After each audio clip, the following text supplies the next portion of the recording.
How are you feeling today?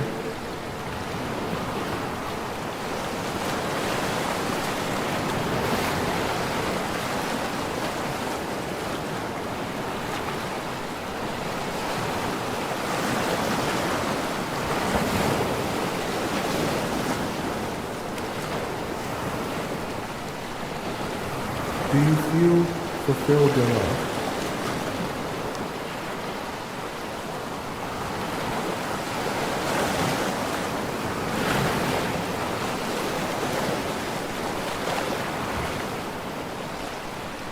The show will begin in 4 minutes. Are you ready?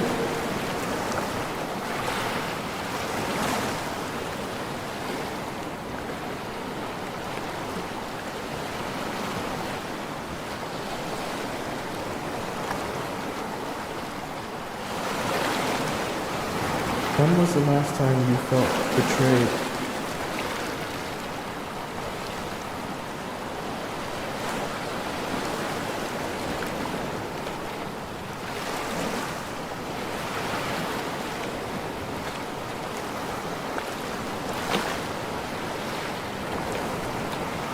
When was the last time you felt loved?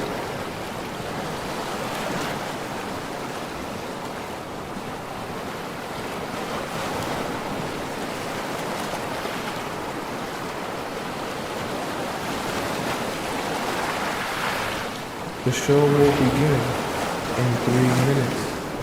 Are you ready?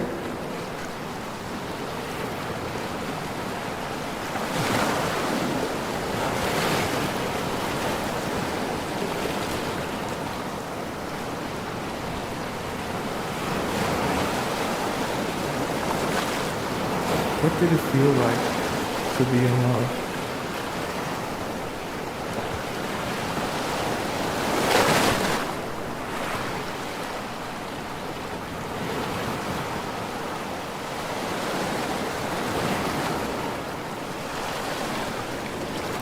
What is the most painful part of being in love?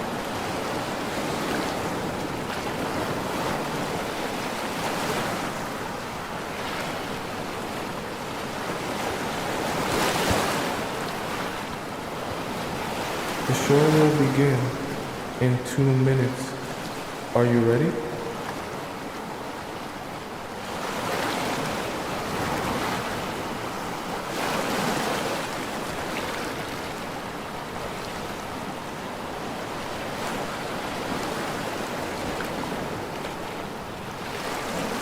Are you ready to be transformed?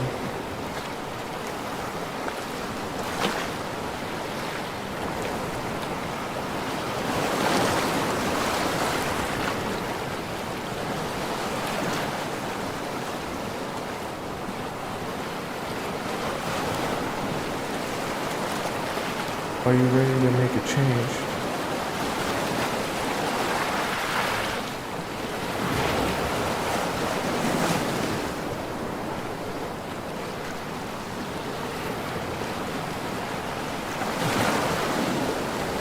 The show will begin in 1 minute. I hope you're ready.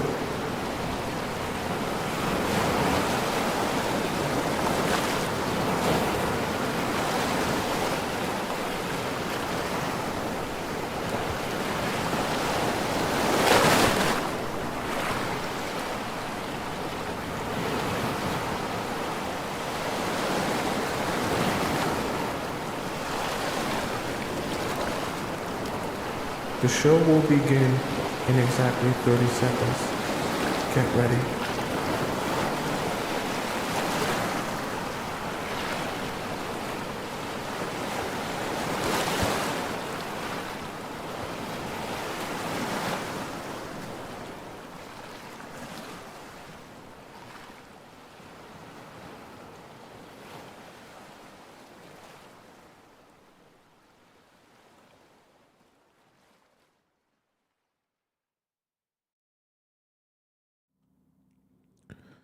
Do you constantly find yourself getting disrespected by men? Do you find it difficult to not only set boundaries, but keep those boundaries, especially when you like the guy? Well, today is the last day you ever make that mistake again, because on today's show, we're going to be discussing how to punish a man for disrespect. That way, you can finally stop being a doormat to the men that you're dating. Welcome to the Players Club. If you're paying attention to me and everyone else in the live stream, please say here present so that I know you're here present and actively participating. Welcome, all of you beautiful souls. How are you all doing? It's so good to see you. So good to spend this time with you. Who we got over in the TikTok and the YouTube chat today? I see we got Sharice here, our amazing moderator here. And we got SH here, another one of our amazing moderators. We got Anisha. We got Scotty. I think Scotty was first in the TikTok chat today. We got Dominica, Kayla. We got Lida. We got, who else we got? We got Flaw, Rafa, Melina, Zyra, Inspired CMA, and lots more. Who else we got over in the YouTube chat? We got Tracy Niles, who was first in the YouTube chat. Shout out to Tracy Niles. We got Ivy, our amazing channel member. Nicole, our amazing channel member. Tracy Niles is a channel member as well. We got Viola. Who else we got? We got BB is here. Iris is here. Diamond is here. Ebony is here. Serena is here. Olivia is here. And lots more. Oh, Vicky is here as well. And Jess, I see it up at the top. Okay, one of our first few people. And I see Beatrix as well. And I want us to all together in the chat, we're all going to say, feel better, Missy America, because Missy America is not here today. She got in a car accident.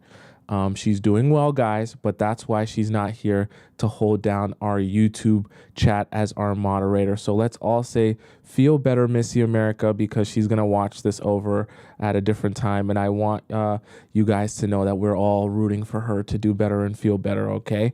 That's why she's not here today. All right, guys. All right, chat. Let's get to our very serious conversation today, because this is so important for everything you're going to be doing when you're building your relationships with men. Remember, I always tell you, the only way you're going to get real, genuine desire and appreciation from men is when you have fear and when you have respect. None of the other things you should be worrying about, because everything will fall into place for you in your relationship with the men that you're dating if you have those two things. Okay, so let's start with number one. So the moment a man disrespects you, the first thing that is so important to make sure to do, and I really mean this, you never freak out, okay? I'm going to attempt here to help you understand how to most efficiently use your energy to get the result that you want, okay? What I mean by that is you have to understand some of the things that are going to be natural to you when a guy disrespects you or crosses a boundary, we can also call it, is going to be to do things like freak out. However, that doesn't actually serve you in where you want to go and the result that you want. Because obviously, if he disrespects you, you want the disrespect to stop. You want him to apologize for what he did. You want him to mean his apology, and you want him to actually take steps forward to that never happening again. So in all of those things that you want as a result, you have to also understand how men perceive and receive things so that you can understand how to best use your time and energy to get closer to that result. Because the reality of it is, if the things you're spending your energy doing don't yield you the result that you want, then it's just a waste of energy. And in the Players Club, we want to use your energy sparingly and efficiently for the things that actually matter. So I know this is called, how to punish men, but you have to understand. I need you to understand. The best punishment is for men in all forms, okay, is never to make him feel like you care more. And you're going to notice a theme here in everything that we're going to discuss here on how to properly, because I'm not just going to give you a general theme and a concept. I'm going to give you a step by step on exactly what to do each step of the way so that you can make him feel this properly, he receives it properly, and he makes adjustments accordingly, okay? So the reason, number one, is to never freak out is because that's the thing you need to be the most concerned of at the beginning. Someone in the chat earlier said master your emotions. Perfect, right?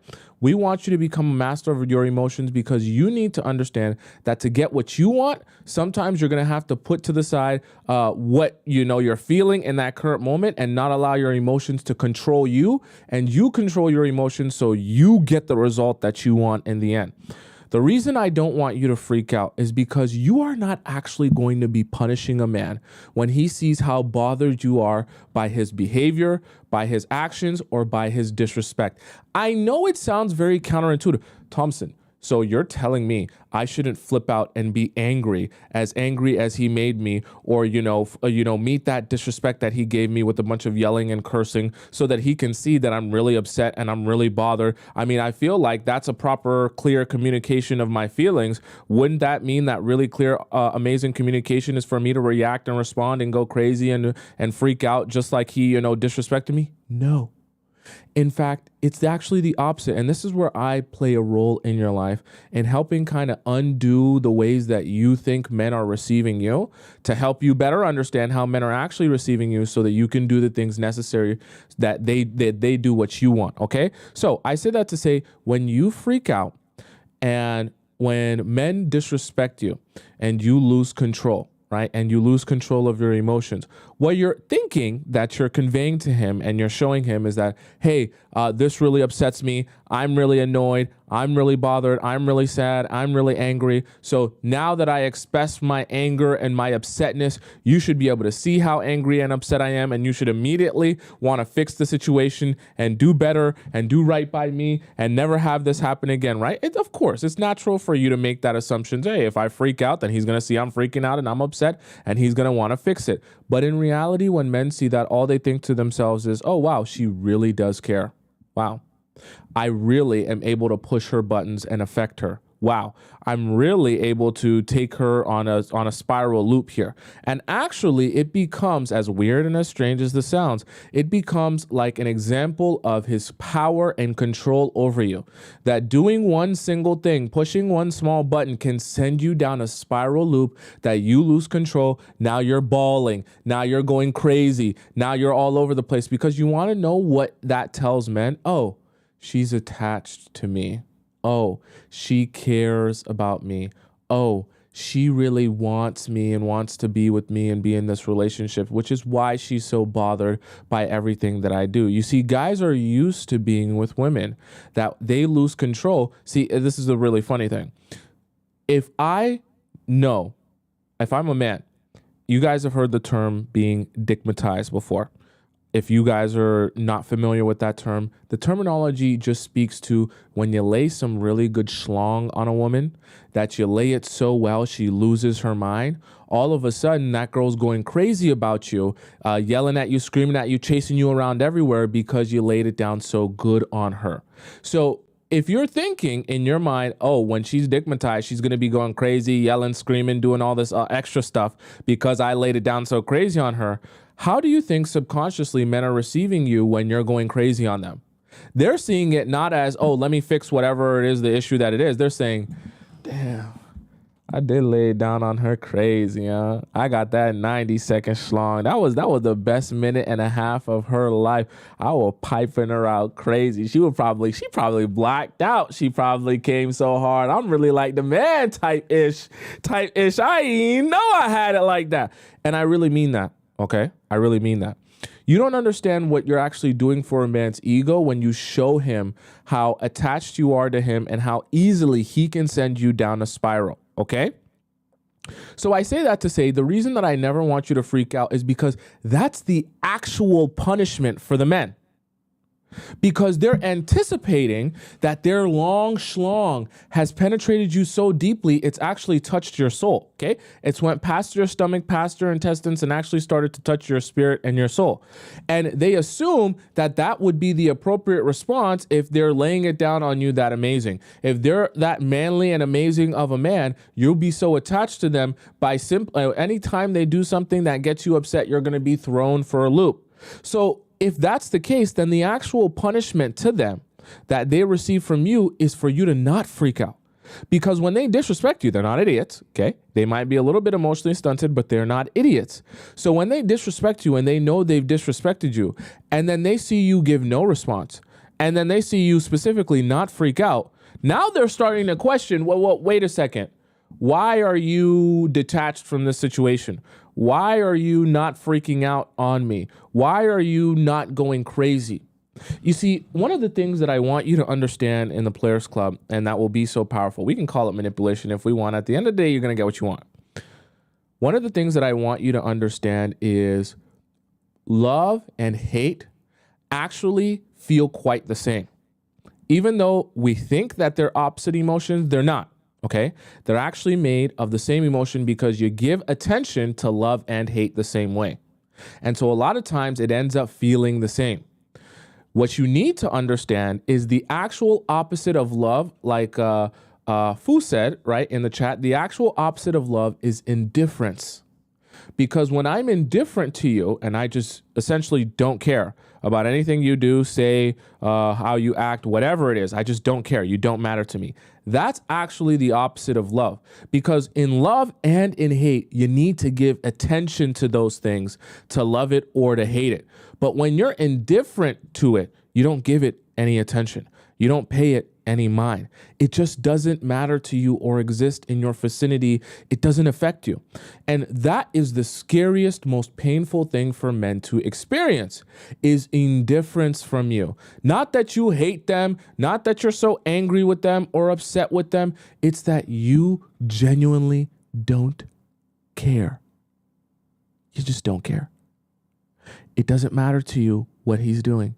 It doesn't matter to you what he's saying. It doesn't matter to you how he's acting. Because men then say to themselves, oh, damn,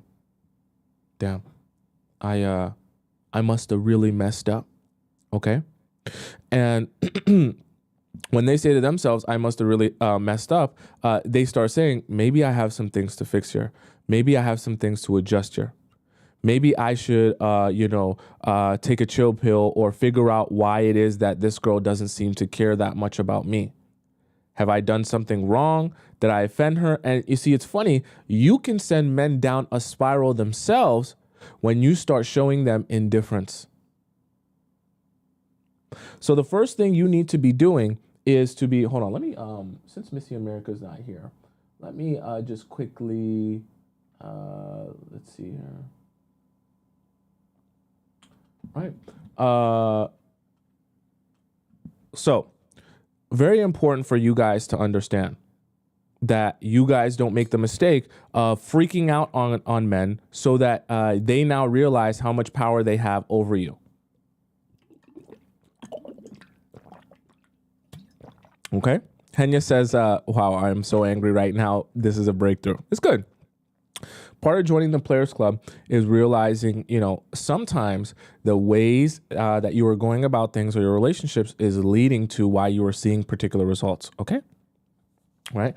And so we don't want you freaking out on guys. That's only going to give him what he wants. You're going to punish him actually when you don't freak out. Okay. So obviously, that's easier said than done. I'm a human being. I'm not an AI. So when I give you advice, I'm not just going to give you advice and tell you, hey, take this advice and just do it. It's simple. It's easy. Anyone can do it. It's like, it's literally like drawing in between the lines. It's not that hard. Okay. I understand you're a human being with emotions, and in theory, it sounds easy to just say never freak out. It's a lot harder to really understand, okay, how am I actually going to implement things that will make it easier for me to not freak out, okay? So one of the things that I'm going to mention, all right?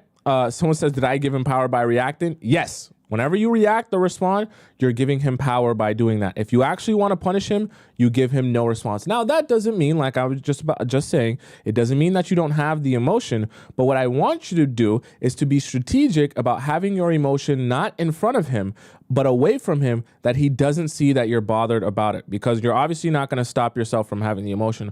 What I want you to do is stop yourself from letting him see that you have that emotion or reaction.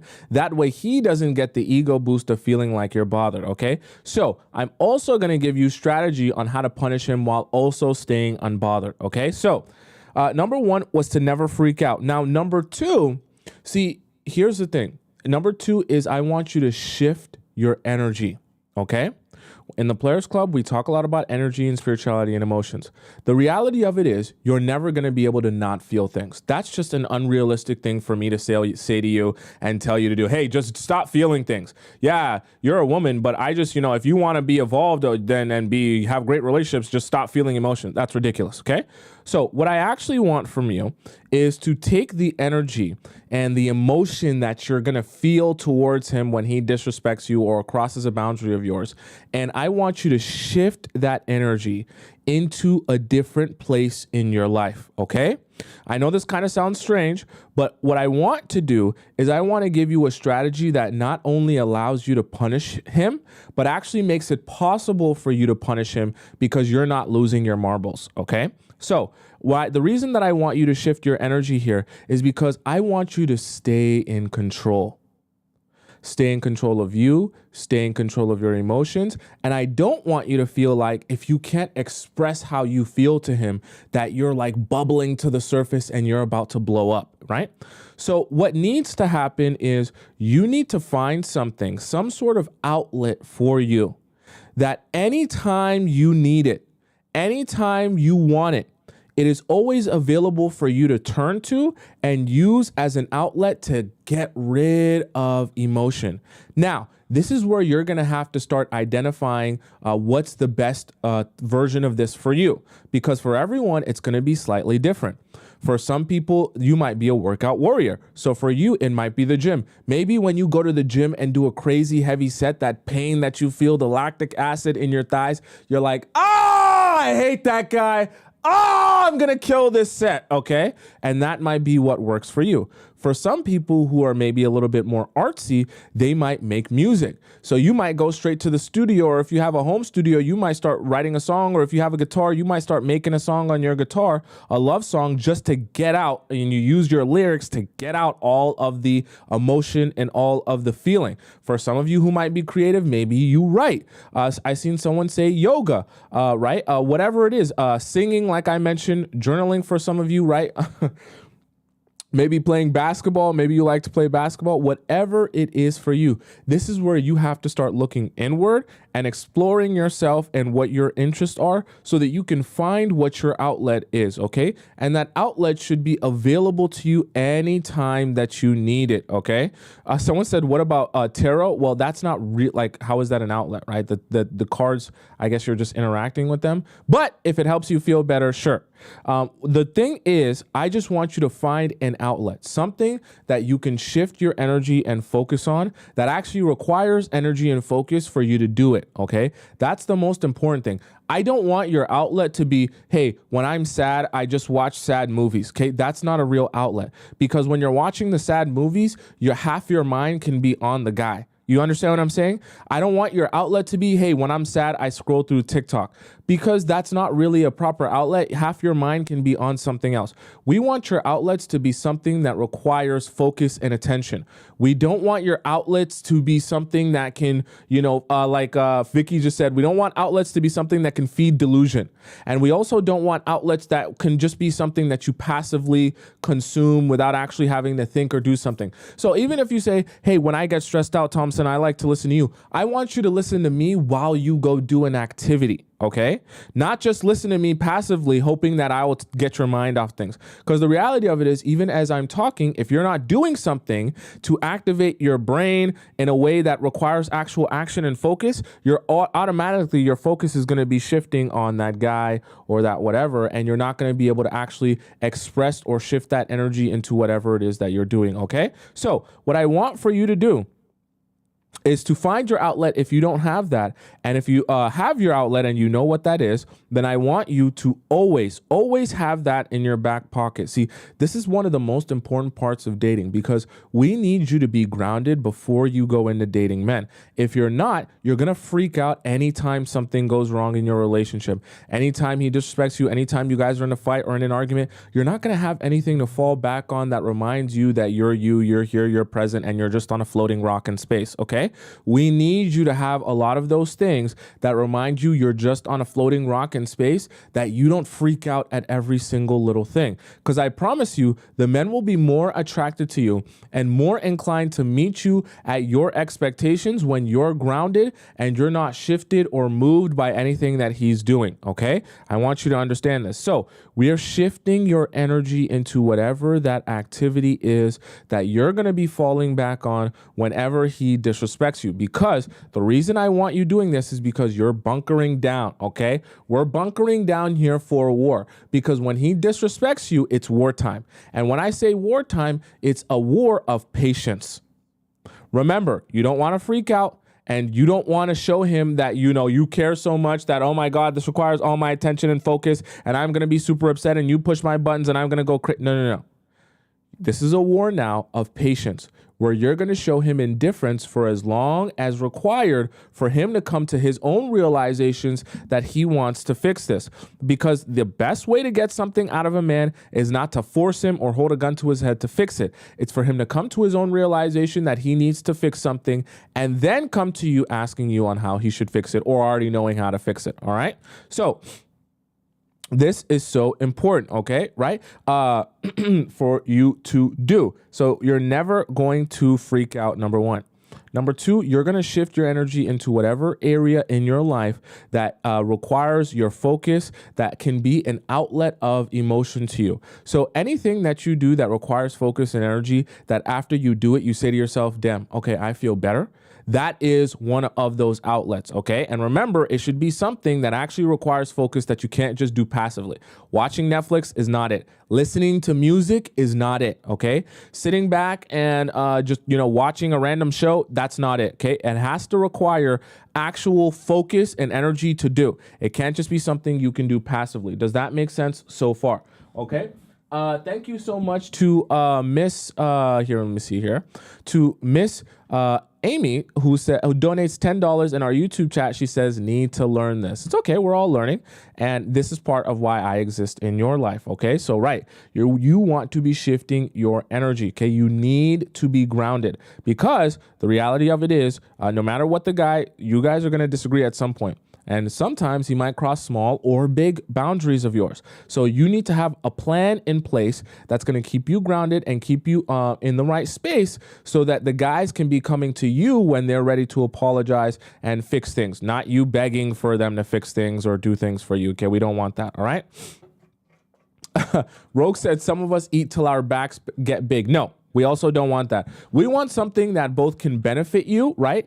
Keep you grounded, but not put you in a darker place, okay? So if you find yourself stress eating whenever a guy, disrespects you, or you guys are in an argument, please, we're not doing that, okay? That's not what I'm talking about. It needs to be something that also, if you do it a lot, you'll get positive things from it, okay? So if you go to the gym a lot because you're stressed out by a guy, you're going to be in great shape, all right? It shouldn't be something where if you do it a lot every time you're stressed out, your life's going to be worse because of it, all right? So we don't want that for you.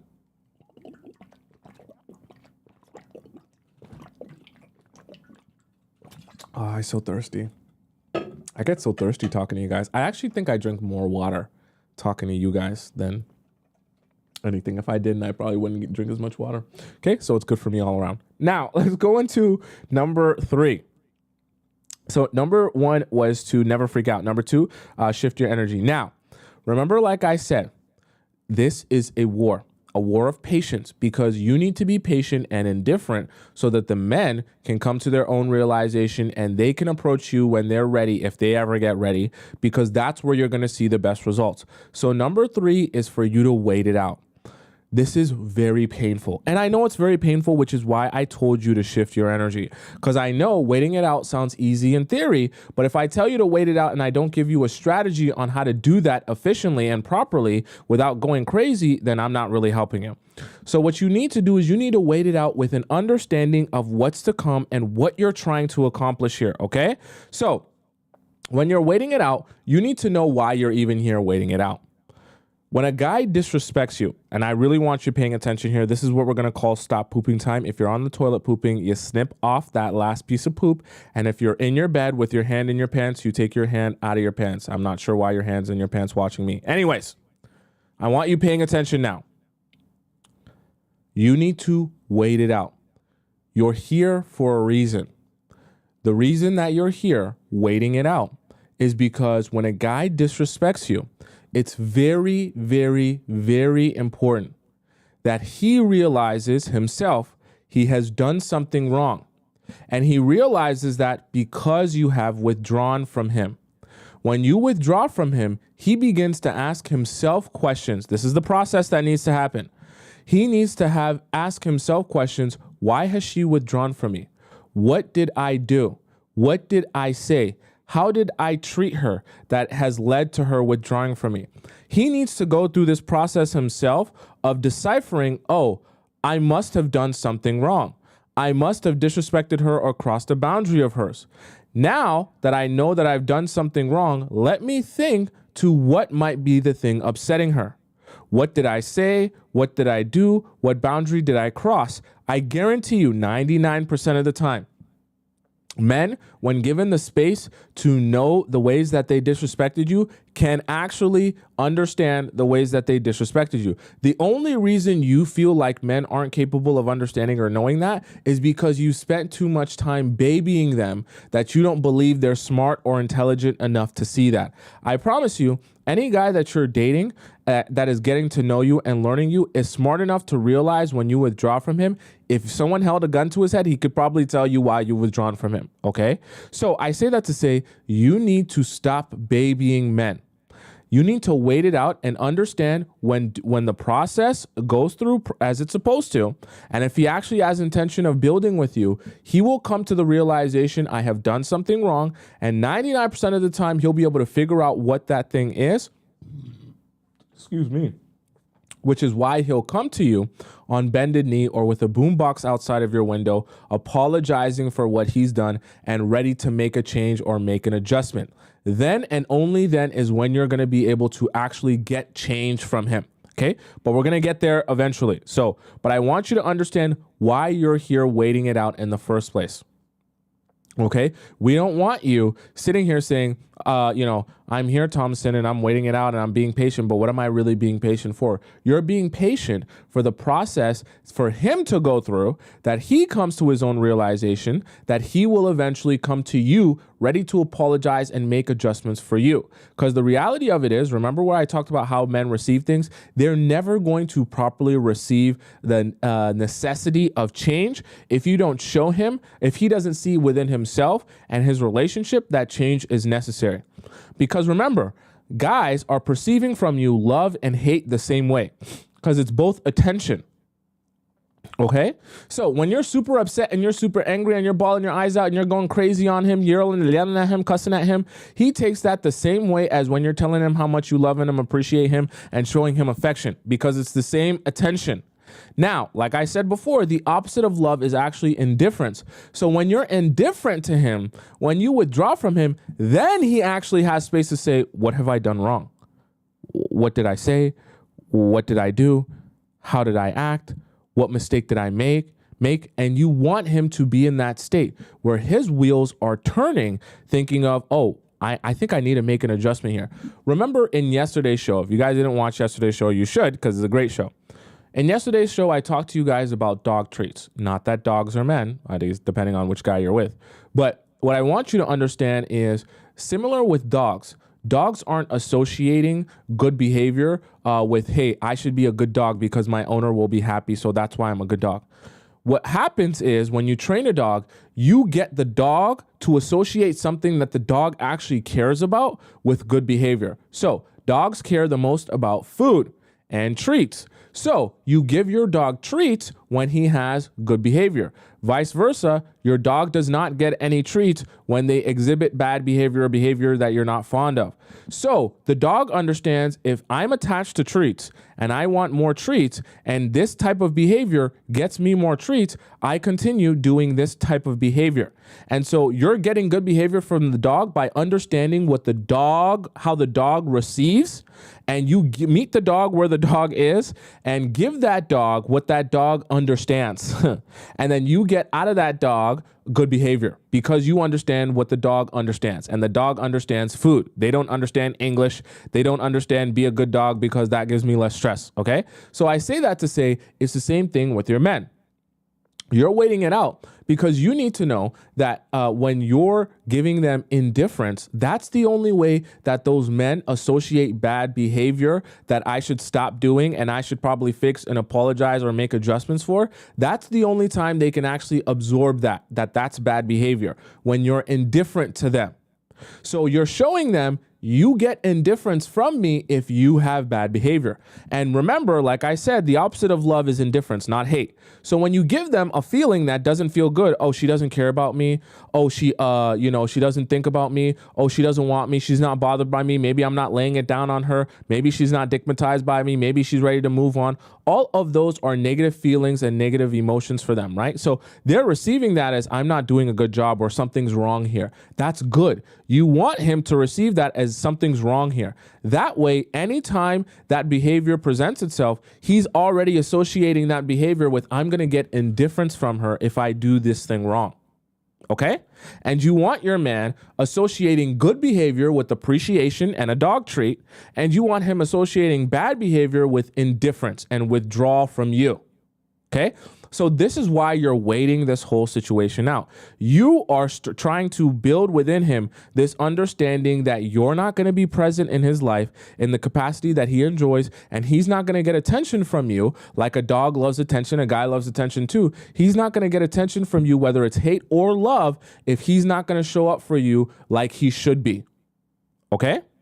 Because that is what bothers men the most, more than anything you can imagine. I know, and this is why I say this is probably undoing a lot of the stuff that you thought, because you were probably thinking, hey, if I show him how much I hate him and how much I dislike him, then that's going to really show him how angry I am. No, when you show him how little you care about him, that's what's actually going to show him that you're disinterested in him, okay? Right? Does that make sense? I've seen some people asking, well, Tomisin, should I unfollow him or should I block him or should I whatever to him? What I want you to do is I just want you to show him that you don't care. See, blocking is for when you're actually done with the person. And even unfollowing is meant to say, yeah, I'm actually moving on from you. Now, if you're just trying to show a man that this behavior is not going to be tolerated, what you want to do is nothing. You stay following him. You can mute him if you don't want to see his stories. You stay following him. You don't even just don't speak to him. You just act like you stopped realizing of his existence and you do nothing. And I promise you, if that guy, obviously this is happening for a period of time, right? And you'll notice if this guy is invested in you, he'll take that as, hey, what's wrong? What's changed? What's bothering you? Because they're confused, right? See, blocking and unblocking can get a little bit immature, which is why I want you to block someone when you're actually finished with them. I don't just want you blocking and unfollowing whenever you get angry or upset, okay? Because that kind of shows the opposite thing, like you're pressed. We want you, when you're trying to show indifference and that you're unbothered and you just want to punish him for that bad behavior so that he understands this is bad behavior, you don't unfollow him, block him, nothing. You just mute him if you don't want to see his stuff and watch his stuff, and you give him no attention. Okay? You give him no attention. That way he can see when I don't do the right thing, I just get nothing from her. She's not bothered by me. She doesn't watch my stuff, my stories. She doesn't lurk my profile, nothing. She doesn't even care. It's like I stopped existing to her. Okay. Lida says, but 2 weeks passed, Tomisin. If more than 2 weeks have passed or a long period of time has passed that you guys haven't even been in contact or whatever, then at a certain point, you just have to move on. But then that's not punishing him, because what you're doing there is you're just moving on from him. Okay. When we're talking about punishing, we're talking about punishing so that he can understand that's bad behavior. And that it's essentially, you're saying bad dog, bad dog, bad dog, so that as you're raising your dog understands, don't continue doing this behavior. Okay. This is the process of training your man. Okay, let's be quiet. Let's not tell anyone. I know it sounds bad, right? So you never freak out, number one. Number two, you shift your energy, right? Number three, you wait it out, okay? Vicky also said, why would they be confused if they know what they're doing? Precisely, which is precisely why I said don't baby them, okay? You wait it out. Now, number four is to close alternate routes. Very, very, very important. What guys are going to do when they're smart, when you try to withdraw from them and they're sensing, no, you're trying something. You've been watching the Players Club a lot. You've been watching Tomisin a lot. I know this isn't you. I know this is very painful for you. I know that you can't really stick to this.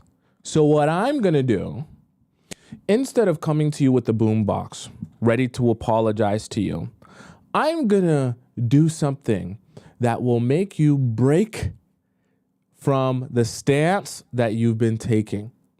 Guys are very smart. They're not dumb. They're not dumb. When you attempt to punish them, they will become strategic about trying to get you to break from this punishment. There's a couple of things that they do. One of the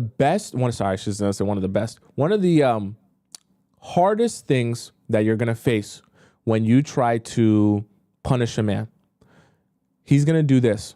He's going to present to you, while you're punishing him, some sort of emergency that needs to be attended to right now and here, where he needs your response and your immediate attention at that very moment. And in fact, the way he'll present the situation, he will try to make you feel guilty or like a bad person if you don't show him the appropriate amount of attention right there in that second. It's a trap. I need you to understand, anytime you're punishing a man and he has an emergency situation in the midst of you punishing him, it's a trap. What he's trying to do is he's trying to get you to back off your punishment, because he's estimating if he can make this situation seem urgent enough that it needs your attention right away, you will forget everything you were trying to do and prove a point with by punishing him for this action. And in the process of showing him attention for his emergency, he'll just weasel his way right back into talking to you and getting back in your life the same way he was in before. So let me give you an example of an emergency that guys will, bring up. Okay, right? So let's just say, for the sake of example, you and a guy aren't talking right now because, he disrespected you and crossed a boundary of yours. And now you're punishing him because you've been listening to me, and you're punishing him correctly. You shifted your energy and you're actually doing really well and waiting it out. And now let's say in the process of that, let's say like a week and a half goes by, or, a couple of days goes by, and he sends you a message. I'm having an emotional breakdown right now. I just really need someone to talk to. Can you come and talk to me? I just really want to speak to you. Can I come over to your place? I'm literally just driving around right now and I need to see you right now. And you're going to think to yourself, oh man, he seems like he's really going through it. Oh man, this seems like a really emotional, tough time for him. I feel really bad now if I'm not there for you. And he's gonna lay it on thick. Oh my God, you won't believe it. At work, I think I'm gonna get fired. And wouldn't you believe it, my friends, they're not really my friends. I found out they're all actors. And wouldn't you believe it, my family has abandoned me and disowned me. My father wrote me out of his will. He'll just it's like every situation that could ever possibly happen will have happened in the past 24 hours, and he'll just dump them all on you as if these are now your responsibility to solve and resolve for him right now. Okay. And Sweet said, that's tough, Brody. And I see, this is the thing. And I want to make this very clear to you, because you have to stay strong during this time. You have to. And I know that it's going to make you feel like a bad person, and it's going to make you feel so guilty as a person. But the reality of it is, if you're going to punish them, see, men are so slick. They're so slick. They're not dumb idiots. They're so slick. So they know if they can do this properly, it's a real good way to get you to feel like you have no choice but to talk to him again. No choice but to be there for him again. And once you've re-entertained being there for him again, obviously it's going to make it that much easier to just continue on, talking to him and being around him the same way you were before. So guys attempt to do that. Now, the second way guys attempt to take an alternate route is by saying, oh, rather than apologizing to you, I'm just going to confront you in a way that forces you to acknowledge me without me having to apologize to you. So an example of that would be a guy who, let's say he's disrespected you or crossed a boundary of yours, and later on that week, you guys are both supposed to attend a party or an event because your friends are going to be there and his friends are going to be there. He knows he's going to see you at that party or event. He pulls up to that party or event having not spoke to you that entire time, and rather than apologizing to you or having a discussion with you about that, he just comes up to you and says, so you're not going to talk to me anymore? So you're too cool for me now, right? And he essentially confronts you at that party or event, knowing it's going to put you on the hot seat, where if you're actually going to stand on business, not only do you have to ignore him over text and over a phone call and over social media, but now that he's actually in front of you. See, guys, they're not dumb. They know that majority of you aren't actually bold enough to really ignore him when he's standing right in front of you. And they're essentially trying to call your bluff, saying, oh, you're trying to stand on business here. You're trying to punish me. Let's see how serious you actually are about that.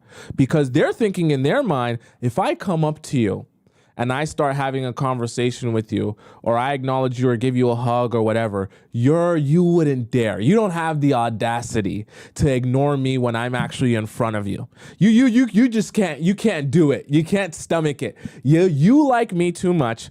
My schlong is too good. I penetrated you too deeply. I'm too amazing and awesome of a man that you could possibly ignore me when I'm in front of you. You ignore that man still. You close off any alternate routes that exist of him coming to you and apologizing for his behavior, acknowledging what he did wrong, and acknowledging that how and he's going to fix that. You close off all those alternate routes. So you either don't go to that party knowing that he's going to be there, or if that's something that you have to go to and show face at, you already go to that party knowing he's going to try and come up to you. You don't try to have eye contact with him or anything like that. He's going to try to catch your eye. He's going to try to put himself in front of you. And even if he's standing right in front of you, speaking to you directly, because remember, he didn't go to that party to apologize to you or to actually own up to what he did. Because if he truly wanted to apologize, he would have done that at a time that's not this party. So you don't allow him to use the time he's going to see you at a party or event to use that time you're supposed to be having fun with your friends to then apologize to you. No, if you are serious about that, you take that seriously and have that conversation with me outside of us being at this party or event. Because what guys will do also is they'll use that party or event to say, well, I'm talking to you about it now because now I want to apologize. No. Now you want to go home with me. Now you want to sleep with me. Now it's really convenient because you're seeing me right now, and if we're on good terms right now, maybe you could get some benefit out of it. Quite convenient that now you want to apologize to me that you're seeing me here in person at this party. If he was really serious about doing that, he would have taken time out of his day or week to do that with you, or call you up and do that, or send you a text that, hey, I want us to have a conversation so I can apply. One of those things. He would have taken time out of his day or out of his week and actually gone to see you to address that specifically, not addressing that at the party or event that he sees you at. Okay? So don't make the mistake of accepting the apology at the party or event as, oh, that's a genuine apology. Because if it was really genuine, he would have apologized to you much before that party. Okay? So I say that to say you close off alternate routes. Don't allow men to weasel their way back into your life by doing anything except apologizing for the way that they disrespected you or the boundary that they crossed and how they're going to, what their plan or course of action is to fix that, adjust that, and to make sure that it doesn't happen again. So, and I say that to say, the reason I brought this up as a point on how to properly punish men for disrespecting you is because I'm telling you firsthand, as someone who's actually done this, I know how difficult it is to actually execute, especially when you're someone who has a kind heart and you don't want to upset people. I know that it's very difficult to transition from someone who likes to keep peace and wants to keep everyone happy and wants to be likable to being this mean, because it'll make you feel mean. especially, and this is exactly why guys do it, because they know it's very painful for you to feel that mean. So they know if they can be bold enough to come up to you at that party or event, it'll be very difficult for you to say no to him at that point. I'm telling you this and giving you this advice as someone who's actually done it. I'm going to give you a short example, a short story of something that I did so that you guys don't think that I just tell you to do stuff and I don't practice it myself. Someone that I wouldn't say talking to, just kind of messing around with or whatever, talking to, disrespected me. In a way, it disrespected me and my friend in a way that I didn't appreciate how she had disrespected me. I went out to an event. She was at that same event because we share some mutual friends. She actually, instead of having a conversation with me about the situation that had transpired, because we hadn't spoke that whole time, she came up to me at that event. Because she has mutual friends, so she was around the place that I was at, and she just started talking to me. Hey, what's up? Like me and her right in front of me. I just completely ignored her. She's like, hey, you don't see me? Or you're not going to acknowledge me? What's up? And I just completely ignored her. She continued on like that. Why aren't you acknowledging me? She did that for 5 minutes. At one point, she actually had her arms around me, trying to hug me, trying to play it off and laugh it off like, oh my God, what's your problem? Why are you being so extra? Da, da, da. And I literally just sat there ignoring her. Like I was standing up, ignoring her. And you have to also imagine her friends are here and there's another crowd of people that know me and some of them know her that are like watching this happen. And they're like, what's going on? Right? Because they don't know what was going on or what my issue was with her. And I just ignored her. Until, right, the only reason it stopped is because one of her friends had to say, girl, please stop embarrassing yourself. And she had to drag her off of me. And I still didn't acknowledge her. And I didn't acknowledge her for the rest of the night. Okay? Some of you guys are like, wow, that is so embarrassing. Precisely. Okay? Now, obviously, I know I'm a mean guy. I can be very mean. Okay? So I'm not expecting you that all of you by the snap of a finger are going to end up being that mean. But I do want you to understand how seriously you have to take that in order to show people that you mean business. Okay?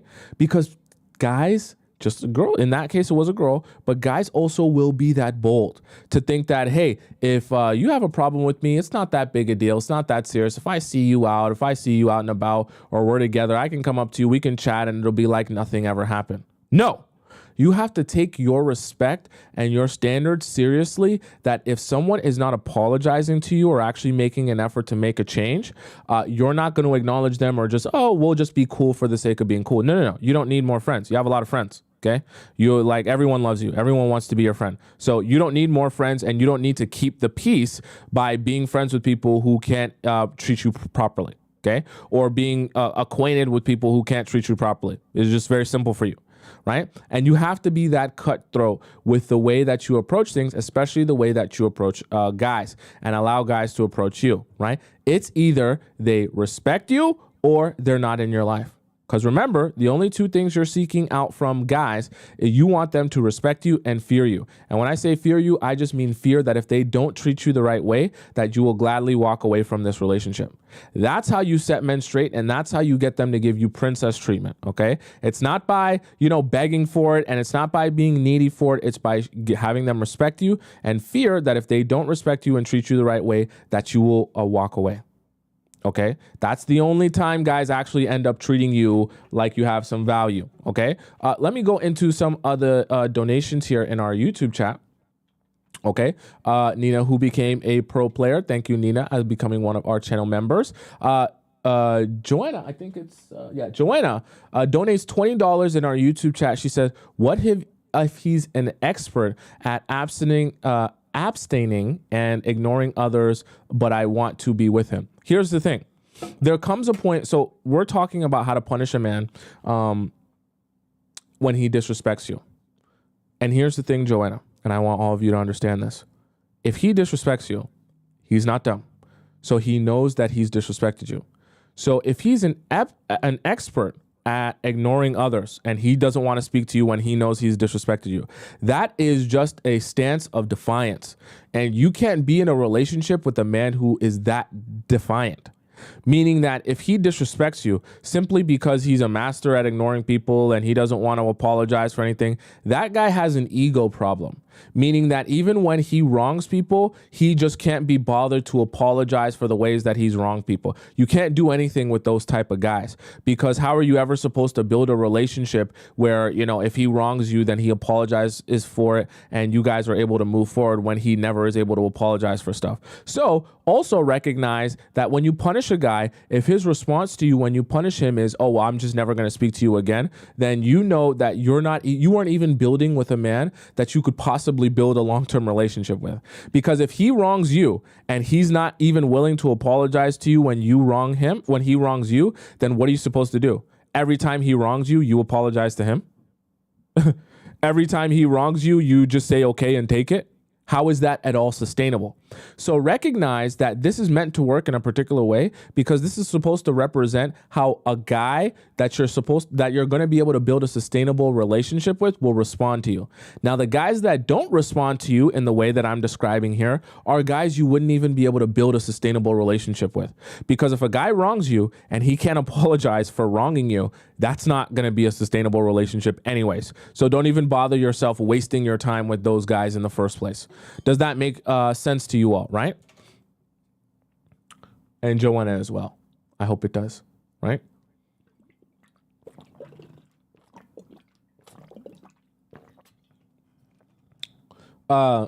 Lee says, won't saying no to helping them make them like you less? What do you mean saying no to helping them? What are you referring to? We're talking about setting boundaries, and we're talking about how to punish men for disrespecting you. What type of help is there? You're talking about when he gives you the emergency, saying no to help. When a guy gives you that emergency and you say no to helping them, you can say no, but you can say no that you're not. It's not that you don't want to help them, but you're not the person to come to for that situation. Here's the thing. Guys are going to guilt you into making you feel bad for not helping them. But the reality of it is, if you guys weren't speaking for the past couple of days and you have some sort of emergency going on, I can guarantee you there are other people in his life that would probably be quicker and better equipped to help them in whatever situation that they're in than just you. The idea that you're the only person, I want you guys to soak in this logic.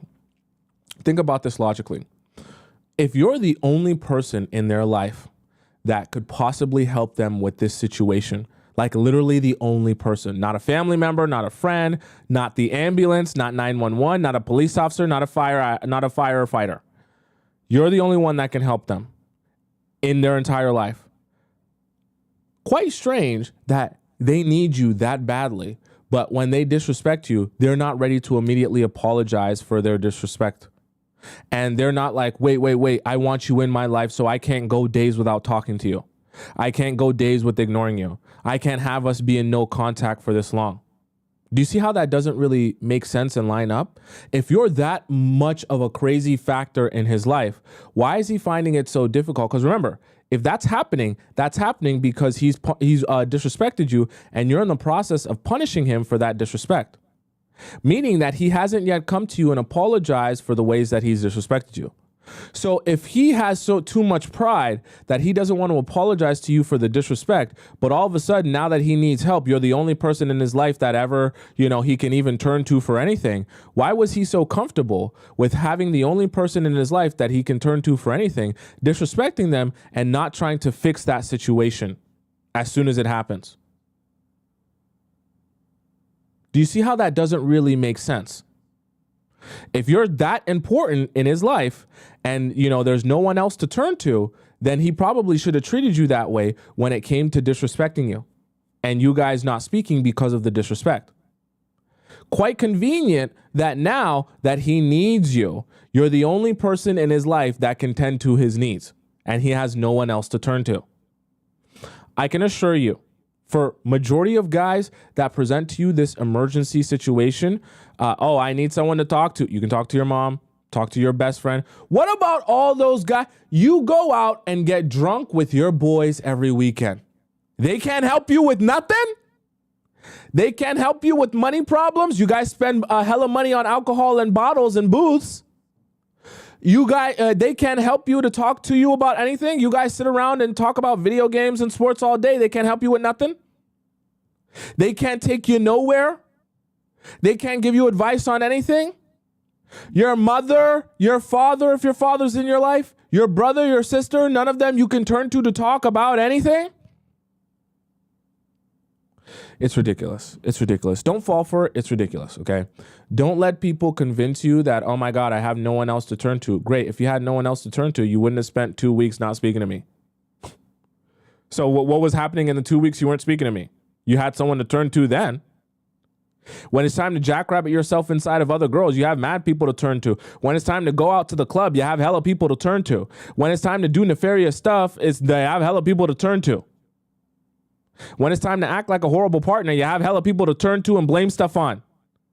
Now you don't have no one to, you see, it's ridiculous. Don't accept the malarkey, okay? This is why you need to be grounded, and this is why I said you have to have things that you can shift your energy to, because all of this stuff, see, they're trying to shake you. They're trying to shake you off of your stance here so that they can get you to, they're trying to implant in you, make this urgent, feel guilty, feel bad, be here with me, ignore the fact that I disrespected you. You're not going to punish men properly when you let them take you off of your stance there. Okay, you have to stay strong. You have to. You really have to. Okay. So you never freak out. Number 1, shift your energy. Number 2, wait it out. Number 3, you close the alternate routes. Number 4, and number 5, you want to give him a choice. So now let's assume that this whole thing has went on, right? The process has went on. You didn't freak out. You showed him some indifference. You were able to shift your energy into something else, like going to the gym or whatever, so that you're not freaking out and you're not losing your mind while you're waiting it out, okay? You've closed off the alternate routes. He's not going to have any access to you unless he actually is serious about apologizing to you and making this better. Now you give him a choice when he comes to you to actually fix his behavior or not. See, when he finally comes to you and he apologizes for what he has done, there needs to be some sort of course of action on how we are going to move forward here so that this doesn't happen again. However, you're not going to be the one to tell him how he needs to move forward. You need to give him a choice on whether or not he actually wants to fix this or if he just wants to keep going through the same cycle over and over again. The reason I say you give him a choice is because you're not babying him here. And you also want to be analyzing if you actually mean what you say you mean in this apology. This apology should not just come with words and not just come with, hey, I'm sorry for treating you bad and disrespecting you, but, it's so sad that we shouldn't do that. It should also come with, sorry, I'm laughing at one of the comments. It should also come with a course of action on how I'm going to avoid doing this same thing over again. Because the reality of it is, if we're here to build a relationship, the relationship can't be built off of us making the same mistakes over and over and over and over again. Because eventually we'll just get to a point where after a while, the relationship becomes unsustainable, because how can we keep re-explaining ourselves and having the same fights about the same issues over and over again? That's called going in a hamster wheel. Okay, you're not moving forward when you're having the same fights about the same things over and over again. You're moving in a circle. We don't want that for you. So when guys come back into your life and they apologize to you and all that stuff, you need to give them a choice on if they're even ready to build a course of action or a plan forward to actually not have that continuously happen over and over and over again. Okay? And the reason I say give them a choice is because sometimes you're going to make the mistake that when you're punishing a guy, you think, okay, now that you finally come back, let me tell you that you need to do this and you need to do that and you need to do this and you need to do that and that and that and that. No. Once again, you're babying him. Okay. And once again, you need to have him, what you're doing, you're having him associate withdrawal with bad behavior. So you're going to withdraw when there's bad behavior. You also want to make sure that when he comes back to you after you withdrawn from him and he's ready to fix the situation and apologize for what he's done, he also begins to develop the skill to be able to say, I have done something bad. I apologize for what I have done, but also I have thought about how I cannot have this happen continuously in our relationship, because not only do I want you to be happy in our relationship and I want our relationship to go well and I don't want to disrespect you or make you feel bad, I also don't want to continue making the same mistake over and over again. So that should be met with at least a course of action, a plan, a strategy, or a path forward for him where he says, okay, I want to make sure that this works for you. So I want to try and come up with the strategy on make sure that you are okay with this strategy and course of action for the future so that this doesn't have to happen again. Okay. He's going to want to have a discussion with you so he can understand if this course of action or strategy for the future works for you. Okay, so that might require some collaborating, but I promise you, he will be the one to present that to you. Not you telling him, okay, you need to do this and you need to do that and you need to do this. No. You give him a choice to actually want to fix it and do better. Now, when he actually comes to you and says, I want to fix it and do better, let's come up with a plan on how I'm going to fix it and do better so that I can do this for you. How about this? How about that? How about this? Right? And you guys work together on that. That is what you want. But you have to give him a choice to even want that in the first place.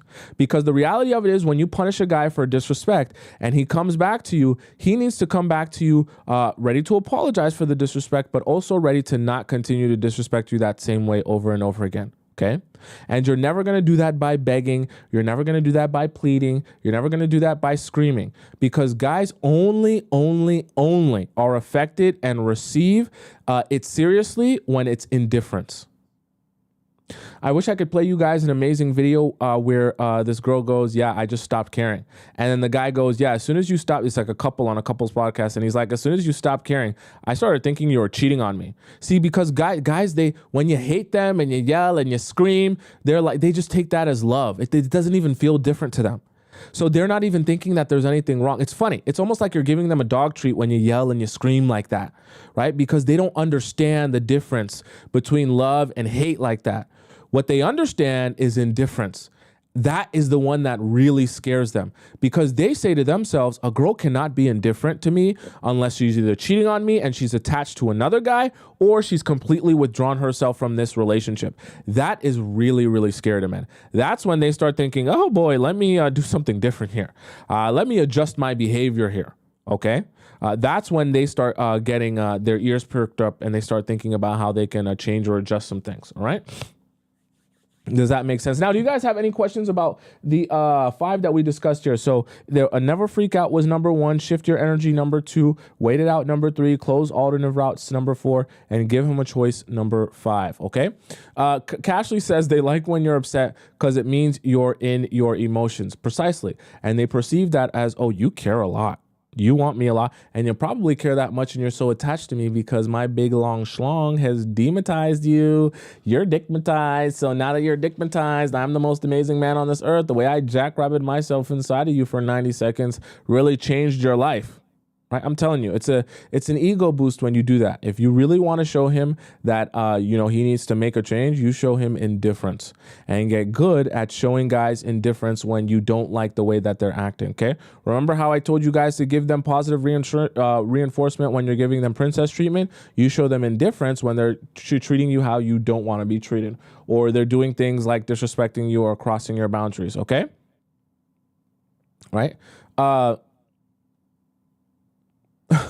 Olivia says, has a guy ever told you that you look pretty when you cry? I have gotten that. It's toxic as F. Yeah, that's weird. I'm not sure why a guy would say that you look pretty when you cry. That sounds like a weird kink. Okay, that sounds really strange. Right?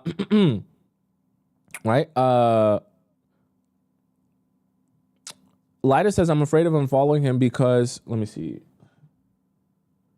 I'm afraid of unfollowing him because this would mean to move fully on, but he disappeared for 2 weeks. Let me let you in on a secret, Lida, and anyone else. If a guy has not spoken to you in 2 weeks' time, not sent you a message, not called you, not interacted with you in any capacity, that ship has sailed. Okay, like don't be holding out hope for guys who aren't even messaging you in 2 weeks' time. That's like ridiculous. Now you're just holding out hope for nothing. Okay, at a certain point, you have to move on at a certain point, because you can't just be in limbo forever. So I usually like to give you guys guys the 2-week mark. If there's 2 weeks of no contact with a guy that you're talking to, that you went on dates with, that you met on Hinge, whatever it is, move on. Like, there's just nothing there. And when I say move on, I don't mean move on and then if he messages you again, then re-entertain it. I mean, like, move on where you say to yourself, even if he messages me or talks to me after this, I'm just, moving forward. You can't be in a place where someone doesn't speak to you for 2 weeks and you're still feeling like some sort of loyalty or attachment to that person because you're wondering if things are going to still happen. Move forward. Okay. Not that a guy has to talk to you every single day and things like that, but if 2 weeks goes by and he doesn't say a single word to you and you guys don't interact with each other at all, like, come on, let's be for real. All right. Someone says, what about 4 months? I think you know my answer. Okay. The reason I say that is because, you can't be wasting your time and you can't be going in circles. And that's part of the reason why I've talked to you guys about this before, but that's part of the reason why I always tell you guys, date one guy at a time, unless you're like a super skilled person and you're already evolved, that you know how to use discernment and cut guys off when they're not what you need. So a lot of times when you're dating multiple guys, you're just doing that because you like the ability to not have to worry about the fact that one guy might be wasting your time and another guy might be wasting your time. But because they're all kind of wasting your time at different times, you can kind of manage dating 3 or 4 men at the same time, knowing that none of them are really exactly what you're looking for. And you don't really actually think you can build a relationship off of any of them, but it's nice to spend some time with all of them at the same time. Okay. We don't want you wasting your time. See, the thing about it is you'll be more inclined to say, oh, I'll entertain a guy who hasn't messaged me in 2 weeks because I'm dating 3 other guys than you would be if you were only dating the one guy at a time. If you were dating one guy at a time and he doesn't message you in 2 weeks, you'd be like, this is literally so done. There's nothing here. But if you're dating multiple guys, now you'll say the guy that doesn't message me in 2 weeks, I'll still entertain him. So now you're going out on more dates with the guy who doesn't message you in 2 weeks. What are you doing now? What's the point? Because I guarantee you the guy who doesn't message you in 2 weeks doesn't really have real interest in you. Okay. Chai says, do not date one at a time, date at least 3 at a time. Well, that's I guess, good advice if you're so good at knowing how to cut people off. But if you're not very good at that, which I know that a lot of you aren't from your messages and the way that we interact here in the Players Club, that's probably not very smart for you, because all the things that we're learning here and all the information you have to soak in is very difficult to do on one person at a time, let alone trying to use that information on multiple people at a time. Very hard to do it when, some of you are struggling to just do the one thing at a time. Okay. Not all of you, maybe some of you are pro experts, but I know most of you are finding it difficult to just absorb one topic at a time. Okay. Which is fine. We all learn at a different pace, right? So with that being said, let's hop into our next segment here. We got a lot to discuss today. Let's hop into our next segment here, which is our reacts segment of the day. Everyone spam your headphone emojis. Headphone emojis in the chat. Camera emojis in the chat. No baby oil emojis in the chat. But yeah, we ain't doing no Diddy stuff around here. But headphone emojis and camera emojis in the chat. We're getting ready for our reacts segment here. Okay, let's go over to TikTok here, where we're gonna watch some videos. And I want to start off. Okay, I saw this video just a couple, like 30 minutes before I went live today. And I found it so powerful. I'm going to skip ahead to this video because I want to show you guys this video first of the day today, because I think this is such a powerful example of what it looks like and sounds like when a guy is love bombing you in a way that is inauthentic and just meant to manipulate you. Okay, so I'm going to break down the context of this video so that you guys are understanding what's going on here. This girl her name is Cambriella, and she is a golf cart girl. So she works at a golf course as a golf cart girl, where they deliver drinks and snacks and things like that. And this is her taking a video of an interaction she's having with one of the guys at the golf course. So I want you to listen to this and hear what it sounds like when a guy love bombs you, and what the way that he'll be talking and interacting with you. and how ridiculous that will sound, because when you're hearing it from a third person, it'll make you feel a lot more uncomfortable than when it's happening to you, because you're thinking, oh, he just sees how amazing I am. So I want you to hear how this sounds. Please don't thank me. Thank you. I am being dangerous. You do recognize that you are absolutely stunning, right? Thank you. Most men, I would imagine most men, especially of an older generation, they're not used to seeing such apparent beauty. No, when they see someone just as breathtaking as you, it is a wonderful thing to find someone attractive and then to have their attention, for however fleeting it may be. And so for me as a man, to see someone as stunning as you, it is exhilarating. So imagine being in your presence, being in your orbit, these older gentlemen who have never seen such beauty. I would imagine that they are just taken so aback that they become monkeys, like most men are. What is he talking about? Chat, this is so cringe, but what is he talk? When men see you, they become monkeys. He's not done. He's not done. He's not done. We're halfway through. More into understanding why I feel what I feel. Are you doing card? Yes. Here, hold on. But I will tell you this, if I do see you again, which I hope I do, I think I'll be around. I'm gonna want to maybe talk one to more you time. more. I like being in your orbit. I Thank hope you. you are told on a daily basis that you are treasured. As much as I hate to say this, I am going to miss you. I want to enjoy every moment, and I hate knowing that this moment is going to end. You have beautiful golfing in front of me. It's just, I have someone so beautiful in front of me right now too. Please don't thank me. Thank you. I am being dangerous. You do. Chat, are you like... I wanted to use this video as a way to show you firsthand what love bombing sounds like from a third person perspective. Because I know that when you're in it and you're experiencing it, you feel like you're in a dream, like you're in a fantasy. And I know how powerful compliments can be for you.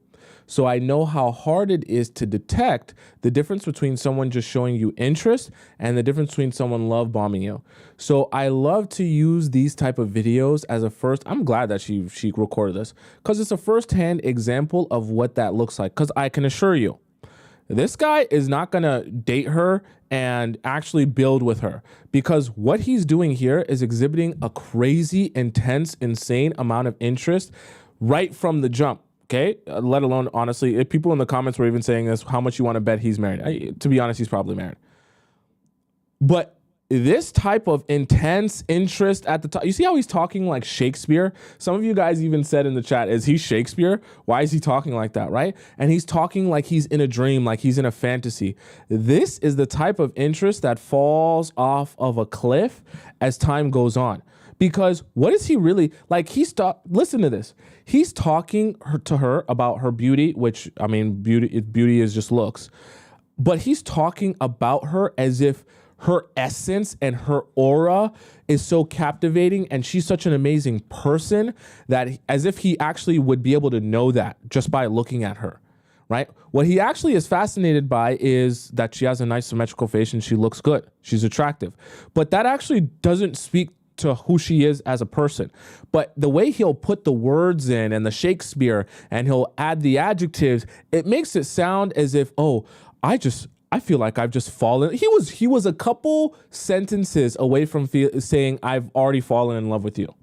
A couple sentences, literally, from saying that you are so captivating and your aura is so amazing that I've already fallen in love with you just by seeing you now. And you hear how silly that sounds when it's the third person. Let's play it again. So you hear it, really hear it. You recognize that you are absolutely stunning, right? Thank you. Most men, I would imagine most men, especially of an older generation, they're not used to seeing such apparent beauty. No, when they see someone just as breathtaking as you, it is a wonderful thing to find someone attractive and then to have their attention, for however fleeting it may be. And so for me as a man, to see someone as stunning as you, it is exhilarating. So imagine being in your presence, being in your orbit, these older gentlemen who have never seen such beauty. I would imagine that they are just taken so aback that they become monkeys, like most men are. More into understanding why I feel what I feel. Like, why did he add when the other men probably see you, they just probably become monkeys, like most men. They become monkeys, like most men are. More into understanding such beauty. I would imagine that they are just taken so aback that they become monkeys, like most men are. More into understanding why I feel what I feel. Are you doing card? Yes. She said, F all that. Are you doing card or cash? Which one? And your tip better be crazy. Actually, you want to know what's really funny? On the YouTube chat, you guys are probably laughing at this, but on the TikTok chat, you guys can't see it because I have the creator's name and their account, pinned at the top. So in the caption at the top, remember she works as a cart girl. She said nervous laughter, and then she said, and no tip. So imagine that. All of this garbage that he's saying to her. Please go watch the stream on my YouTube and you'll see where she captions, she says no tip. On all the garbage that he's spewing to her, he doesn't even tip her. But I will tell you this, if I do see you again, which I hope I do, I think I'll be around. I'm going to want to maybe talk one to you time. more. I like being in your orbit. I Thank hope you. you are told on a daily basis that you are treasured. As much as I hate to say this, I'm going to miss you. I want to enjoy every moment. And I hate knowing that this moment is going to end. You have beautiful golfing in front of me. It's just, I have someone so beautiful in front of me right now too. Please don't thank me. Perfect example, then this is not meant to turn you into a pessimist. I just want you to keep your focus on the right thing. And don't let men come into your life and get your focus on the wrong thing, that you get tricked by them and bamboozled. Because you might hear all of this and think, oh my God, this guy really wants to get to know me. This guy really wants to take care of me. This guy really wants to build a life with me. And you'll abandon everything to be with this guy. And the same guy that's saying all this, spewing all this garbage to her, doesn't even tip her. All the garbage about you're the most beautiful, amazing. I'm sure the men turn into monkeys when they see you. You're so stunning and your aura and your he can't even tip her for the service that she just gave. So what's the actual point here? When it comes down to actually taking action, he does nothing. But he'll sit here and talk her ear off about how amazing she is. I know he probably, let's not say that he's a bad person for complimenting her, because it's a compliment at the end of the day, and he didn't do anything technically wrong here. I just am using this as an example to help you understand. Don't be so focused on the words that men are saying, especially when they're gassing your head up, because it's an easy way to just get you off of your focus and analyzing him and the situation that you're in. And especially when guys are going over the top like that, it can become like just a way to just literally pull the wool over your eyes instead of actually seeing things for what they are. Because the reality of it is he ain't doing nothing. He ain't even bothered to tip. He really ain't doing nothing. So let's go on. There's actually a kind of a part 2 of this video that she did. On this walk that I probably shouldn't have done. So I guess she sees him again. Maybe she has to come back to deliver something again. Or this is like a part 2 of the conversation. Maybe she was about to leave and he had one more thing to say. So this is an ongoing part 2. I was just focusing on my feet, putting one foot in front of the other. Because every part of me was burning, and I kind of hated myself for taking on too much.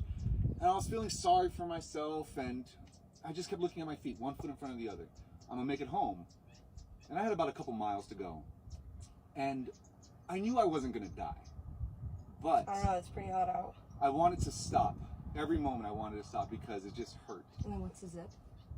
And so I realized that I was gonna make it home. There was no way I wasn't. So I had to understand whether I wanted to keep looking at my feet in front of me, one step in front of the other, focus because the pain had sucked. But I had to focus on it because I had to push through it. Or because I knew I was gonna get through it anyway. Instead of focusing all my time and energy on all the shit that I have to do, maybe I look up and look at the Catalinas. There's no birds in the sky right now, but Yeah, it's beautiful out here. my point is, so many times when we do hard things, we look in front of us, one foot in front of the other, because we have to focus on that difficulty. Yeah. So often than not, when you believe that you can do it, and you've seen your energy seems that you project, you're gonna get this. On this. What the hell is he talking about? What the hell is this guy talking about? That was a minute 30. And I'm actually shocked. For a minute and 30 seconds, he managed to speak the English language and not put together a coherent sentence while speaking for a minute and 30 seconds. Nothing of what he just said there meant anything. I actually think it's a talent to speak for that long without making any sense.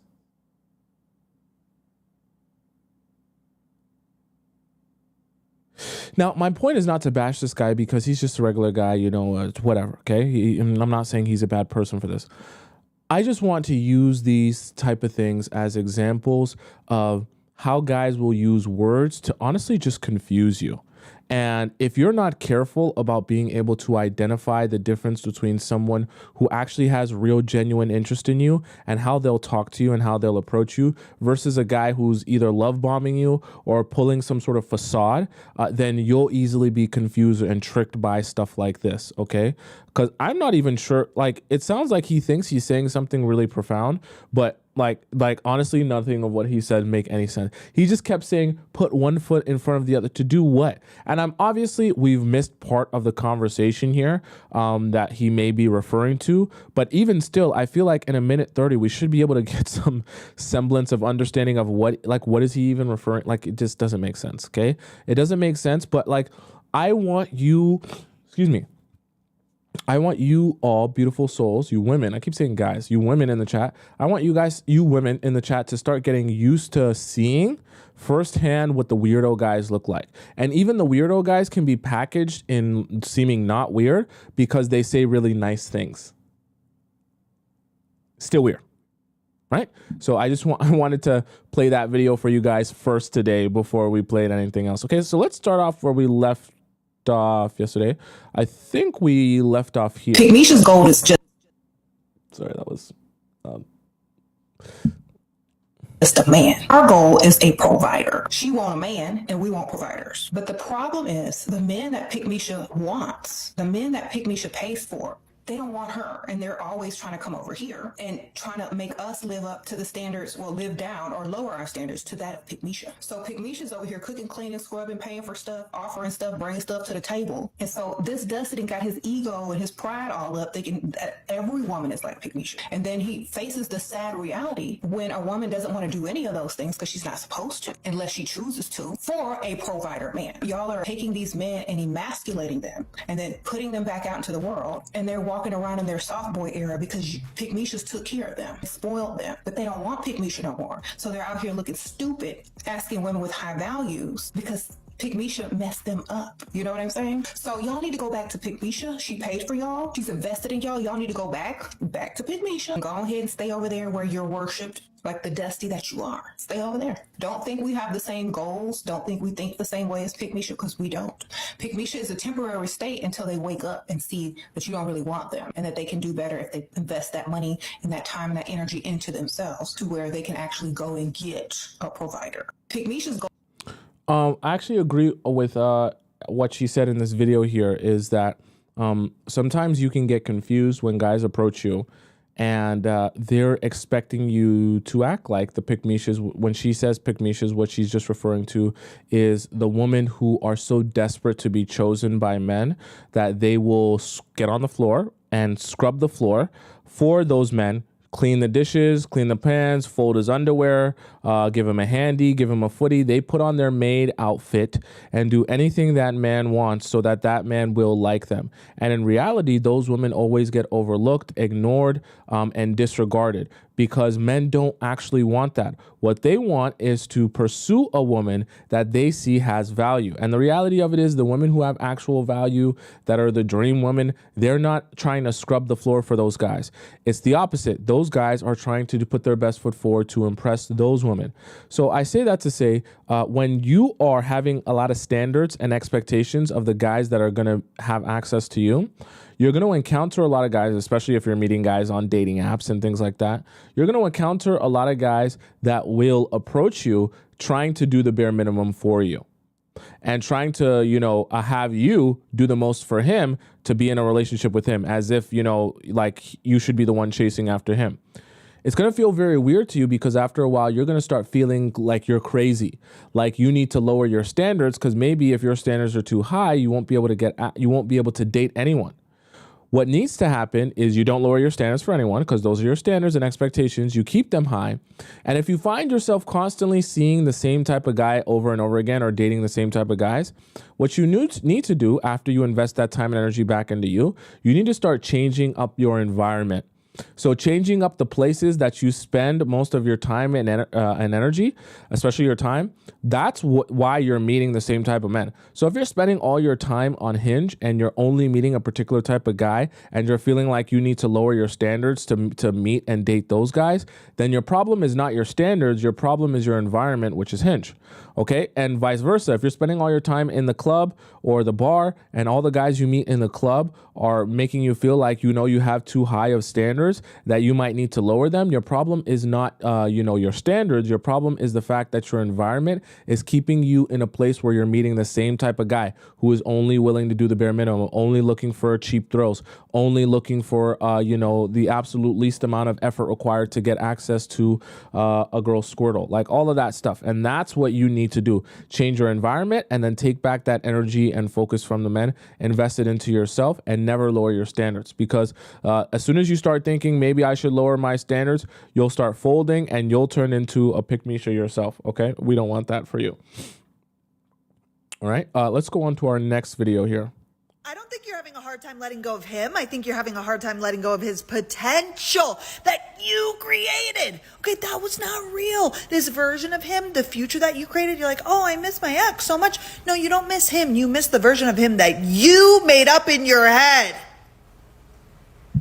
That was not real. That was not who he was.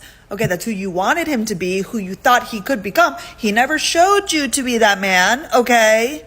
I don't think you're having a hard time letting go of him. I think you're having a hard time letting go of his potential. Yeah. It's sad. It's sad, and I don't want this for you. Part of the reason that I know you hate when I tell you to ask men a lot of questions, get to know them really well, have them trauma dump on you. Part of the reason I know you dislike that is because you can't live in your fantasy anymore.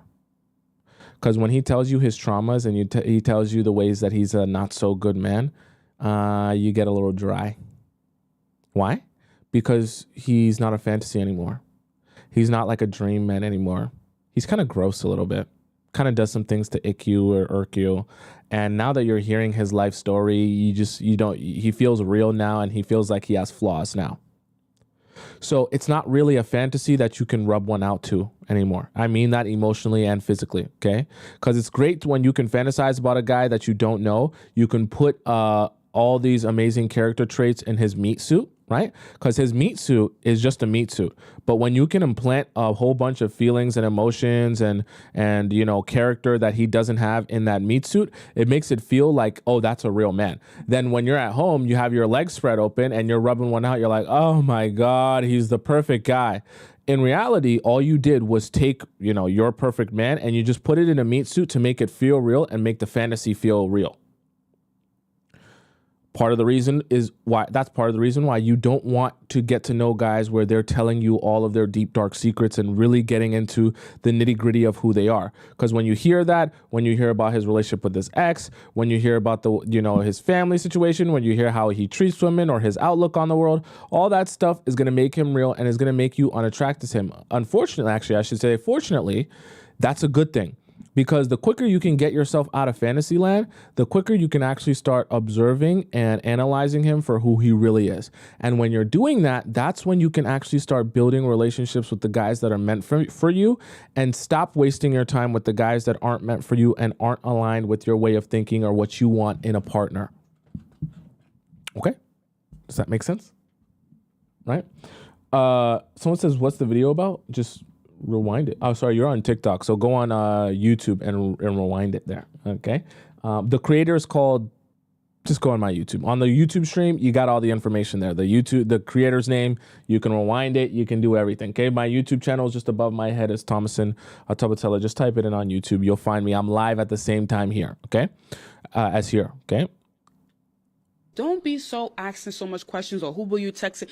Always make him feel like you are the breath of fresh air. When you make a man feel like you are his breath of fresh air, he craves you more. But when you question him all the time about things that don't matter is when he's not going to really want to be around you. Like, for example, some girls is like, why didn't you text me? What time did you get home? How come you didn't call me yesterday? You don't do that. You make every single moment that he has with you memorable, whether it be flirting or just saying, hey, babe, how's your day going? How are you feeling? How are you mentally? And after you get him where you want him, where he's used to you being all nice, you just pull away. When you pull away, you're going to make him obsessed, because now he's going to realize in his mind that, damn, there must be competition happening somewhere else, because why all of a sudden she gave me the best side of her and then all of a sudden she pulled away? That means that she's probably interested in someone else. And one thing about masculine men is they love competition. But the problem is that a lot of women don't have the patience. They rather just frustrate the relationship to work instead of using time to their advantage. Time can work wonders. Hello.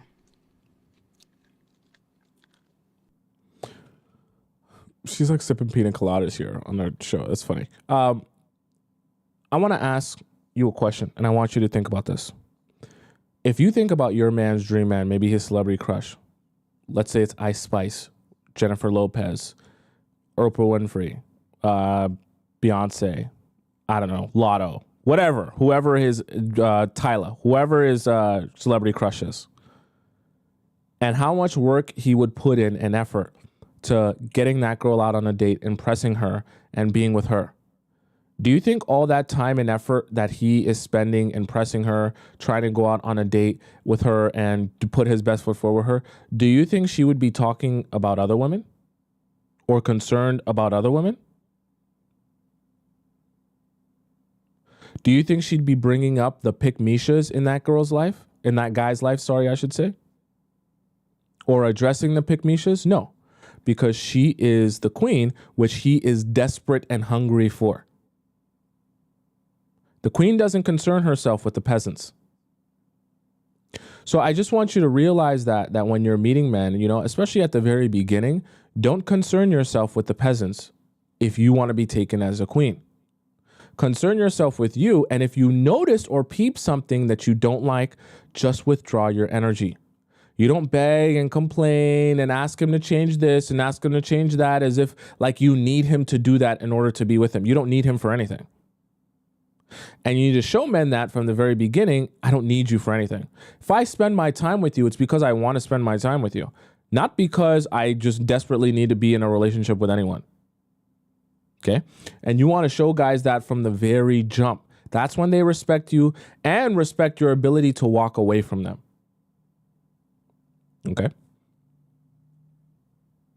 You can have all the love in the world with someone, but if you don't have a container, aka a marriage, a commitment, a relationship to protect the love, then the love is meaningless. A container keeps the love. If we love each other, but we don't have a proper container to maintain and keep the love, then he can love me all he wants. I can't see it. I can't feel it. He does have love for me, but I don't even know where it is because he is not committed to entering a container, aka a commitment with me. So in actuality, it doesn't even matter. If someone is not willing to enter a container with you, then their love is meaningless. Now, it doesn't mean that they don't love you. Oh, he never actually loved me. That's attempting to make the world black and white when I believe it to be gray. There's problems and traumas people have that prevent them from entering a container with people, but it's actually actually just not worth pondering. This container keeps and protects the love. Now, I can take a hammer to this and destroy the container. Containers aren't infallible. They're not like immortal. They can break, they can fall apart, but this does protect your love from all of the craziness of life. Someone can have love for you, but this container is what actually protects the love. And if someone isn't willing to enter it with you, there is greater love out there for you. You can have all. I'm going to try to expand on what he says in a way that may be a little bit more accessible. So what I think Christian is trying to really say here is that in your relationships, it's so important to understand that words are words, actions are actions. If a guy is telling you that he wants this with you and he likes you this much and he thinks you're so amazing and he loves spending all this time with you, there's only so long where that can continue being the case, that if he's not ready to enter a real relationship with you, at a certain point, you just have to realize that this isn't going anywhere. And you can't allow the words and you can't allow we're basically like boyfriend and girlfriend to carry you for long stretches of time to the point where you're not actually boyfriend and girlfriend, but you do everything like a boyfriend and girlfriend, but the commitment's not there, so he can technically do what he wants. Simply because that is a clear sign that a guy is really just having you as a placeholder for him to either find a better option or a better option out there, or that he is just emotionally not ready to commit to you, which either way, it's just a waste of your time. What I think Christian is trying to say by this container analogy that he's bringing here is recognize that your time is being wasted anytime you're entering a relationship with a guy and he's not building towards actually committing himself to you. Right? Because that commitment is a recognition that, hey, not only do I love you, but like this is going to be a representation of our love and my commitment to you.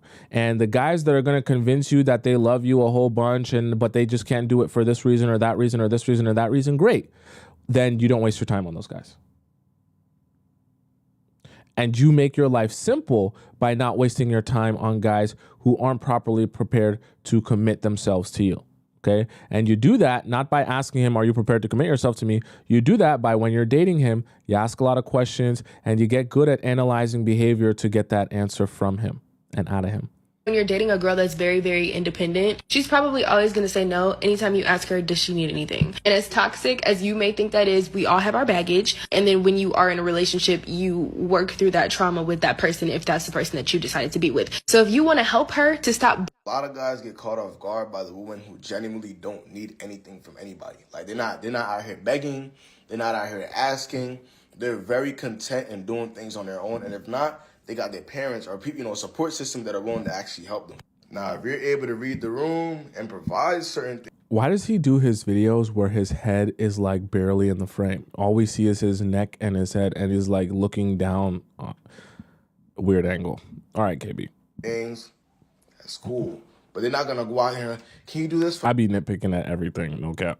Can you do that for me? Can you do this? Because that's just not who they are as a person. And something that I noticed over time is that, when you're dealing with somebody that is independent, that is okay dealing with things on their own, compatibility is a lot more important. Like, you got to be willing to grow and understand that person. And as time goes on, it becomes easier because now you know what to do, when to do it, and that's just what it is. Now, I'm not saying that voids them of communication, and I'm pretty sure that person is working on themselves, like she said in the video, and the person that is independent, that isn't going to sit there and ask for everything, they're going to appreciate the fact that you did take the time to learn them. You listened to them, you went out and you did the things that they like. And yeah, that's just how that goes. Action is definitely key in these types of scenarios. When you're dating a girl that's very, very independent. His head's like at the bottom of the screen, though. Yeah, I don't know. I be into aesthetics too much. This bothers me. Anyways, KB has a point here. And what I want you guys to understand is, honestly, don't get nervous when I know for some of you guys are like, but when I'm independent and I'm strong and I know what I want and things like that, guys get intimidated by that. Well, yeah, think about it. If I come on a date with you, ready to take advantage of you and use you for what I want to use you for, and I see that you know what you want and you know what you're looking for and you know what you're working towards, that indicates to me that I probably can't trick you or pull the wool over your eyes. that's obviously going to be intimidating to me if my intention was not to actually do the right things here. Okay. And so if my intention was not to move forward with you in a positive direction in our relationship, and I know that I was trying to mess around with you, and I see how smart and intelligent you are, of course, I'm going to be intimidated by that and by you. I also recognize that majority of girls aren't like that, because majority of girls will sit around and allow themselves to get played until they get discarded of. So for guys, it also becomes intimidating to realize you're not just going to sit around and get played. But the funny thing about it is, the funniest part about this is that, see, you get nervous because when guys are intimidated by you, you think, oh, they're just going to be gone forever and they're never going to speak to me. And a lot of times the guys are intimidated at first, and then they double back and they respect you for being someone that stands on business and has boundaries. Because the reality of it is they can't even bring themselves to like the girls who have no boundaries and no standards. And even if they're taken aback by it at first or intimidated by it at first, a lot of times those guys come back and they say, I apologize for approaching you with the disrespect. I actually thought you were like one of those other girls that allowed the disrespect.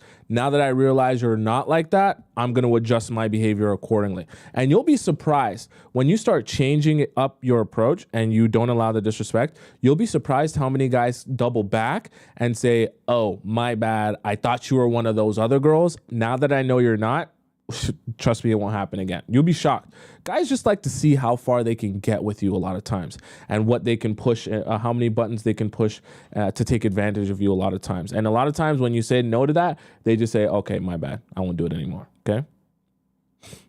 Please don't thank me. Thank you. Oh, okay. Yeah, we did this one already. It's crazy.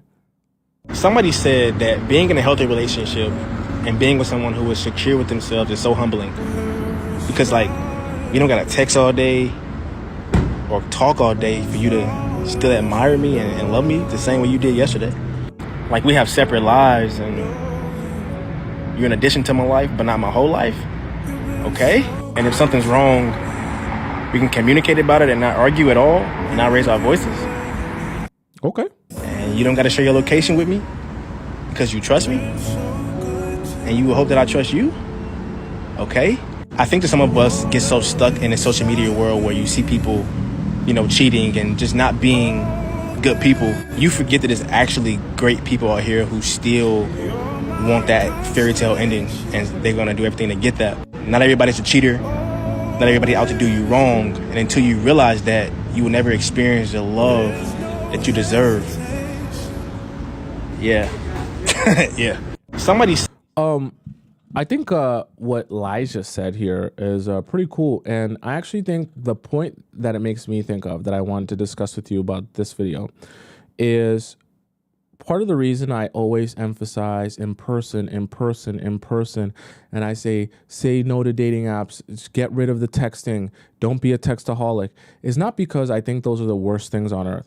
But I just am a firm believer that we evolved as humans to connect with each other in real life. And if you're not connecting with someone in real life, you don't really know who that person is.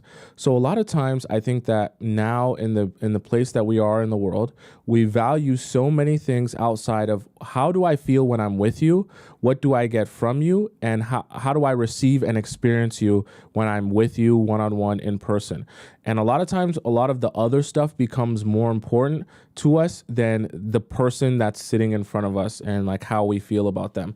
And we lose our ability to analyze situations and people when we're talking to them or having conversation with them, because our focus is on all of the other stuff. And so I say that to say, I think especially when he talks about, healthy love can be healthy without you guys, texting each other 24/7, all times of the day.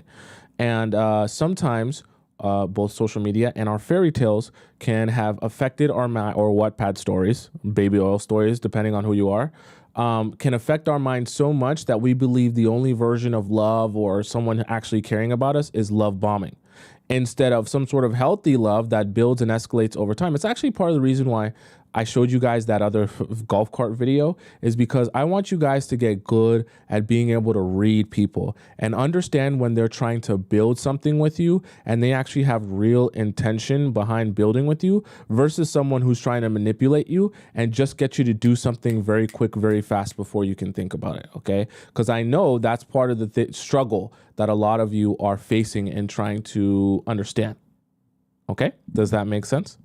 All right, with that being said, we're gonna hop into our last segment of the day. It's an amazing segment. For those of you who know what I'm referring to, you better spam it in the chat. Do you know what time it is? I wanna know in the chat if you know what time it is. Don't look at the clock. Don't look at your watch. Don't look at your phone. Don't look anywhere else in your home. It's a very special time, a time where you're going to laugh and you're going to cry. You're going to learn a lot of things that are going to take you and make you mine. If you're still confused on what time it is, I'm going to tell you.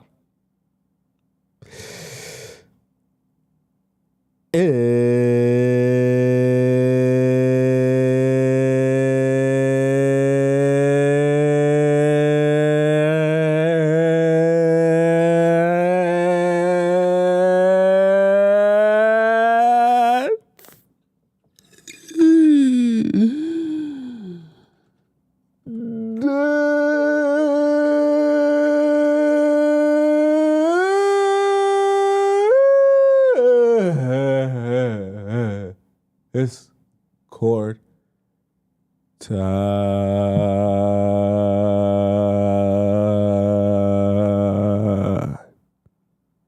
Yeah.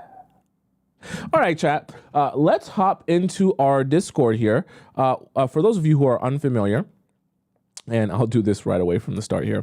Our Discord is essentially where all our members of the Players Club get an opportunity to ask me a question about their relationship or situationship live on the show, and I answer it live on the show.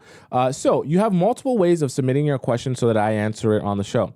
You can either send it into our free relationship advice section by going to the link in my bio on TikTok or the link in my description on YouTube. You submit your question here, and it will be answered on a first come, first serve basis. Okay, just hit where it says join the Discord, and you'll be able to find our forum here, and you can ask your question. Now, I'll warn you, I got hundreds to answer. So in our free section, if you ask your question today, it's going to take me a few weeks to get to yours. You can see the oldest one is 28 days from now. So it takes me a while to get to yours because the free section has a lot of questions in it. Now, if you're someone who's impatient and you want your question answered right away, you don't want to waste time or mess around, you also get an opportunity to ask me a premium question here, which is available by the same link in the description on TikTok link in the bio on TikTok or link in the description on YouTube.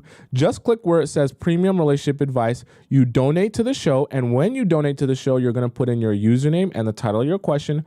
I get a notification on my phone. I see that that's you. And then that way I can verify that it's not just a random person putting into the relationship advice premium that hasn't donated to the show. I keep it fair for everyone. Okay. So you have that option as well to skip the line of people in the free section. Now, if you're someone who wants to get my advice on a situation, but you don't want to put your business out for everyone to see, because obviously I answer it live on the show, you can also ask me a private relationship advice. Same link in my bio on TikTok, same link in my description, and then you click where it says private relationship advice. You fill out a form, and I respond to you with a voice message through your email address, and no one else sees it. Okay, so you have multiple options to ask me questions in multiple different ways. All right, let's start with our first premium question here, which comes from Eva K.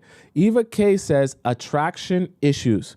She says, hi, Tomisin. I just want your insight and your comment on the relationship so I can have a wider perspective to help me finally get over the situation that is already in the past. I'm 20 and he is 21. We broke up in May and it's September and I think about him now. I do feel like I'm over him. However, there is moments where I start to feel low or I'm stressed and I start to think about him and the memories. Therefore, I start to analyze the relationship issues and get sad that it didn't work. Now it's one of those moments. We started dating at the end of February. Then he asked me to be his girlfriend a month later. He was my first boyfriend and overall a really great guy. So it was a good experience. He took me out on lots of dates, paid for them, picked me up, and took me on dates and drove me home. Got me flowers and gifts. He even picked me up from college when my car was broken down. He lived an hour away from me. Okay. He had serious and genuine intentions for me and wanted a relationship and never made me question that, but because of his consistent actions. We had the same... So I'm just checking the chat. I don't want to make sure nothing's going wrong. So we had the same goal of wanting a relationship. I like our relationship dynamic. It was calm. I was obsessed with him. I feel comfortable around him, and he never tried to rush the relationship and wanted to ensure that I felt comfortable with him. The key issue in this relationship begins with the fact that I did not accept how he looked 100% physically.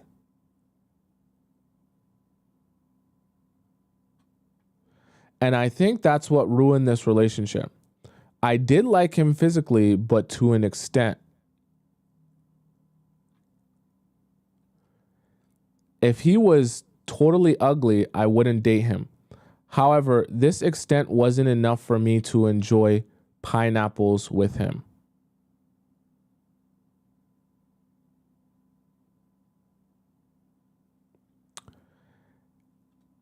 It's like I didn't find him completely unattractive or ugly, but at the same time, I didn't find him hot or sexy. I liked his face. However, when it came to his posture, therefore his figure and body, it's been a key thing that turned me off. It just ruined the way he looked in my eyes. He had bad posture, rounded shoulders, and his head was too much.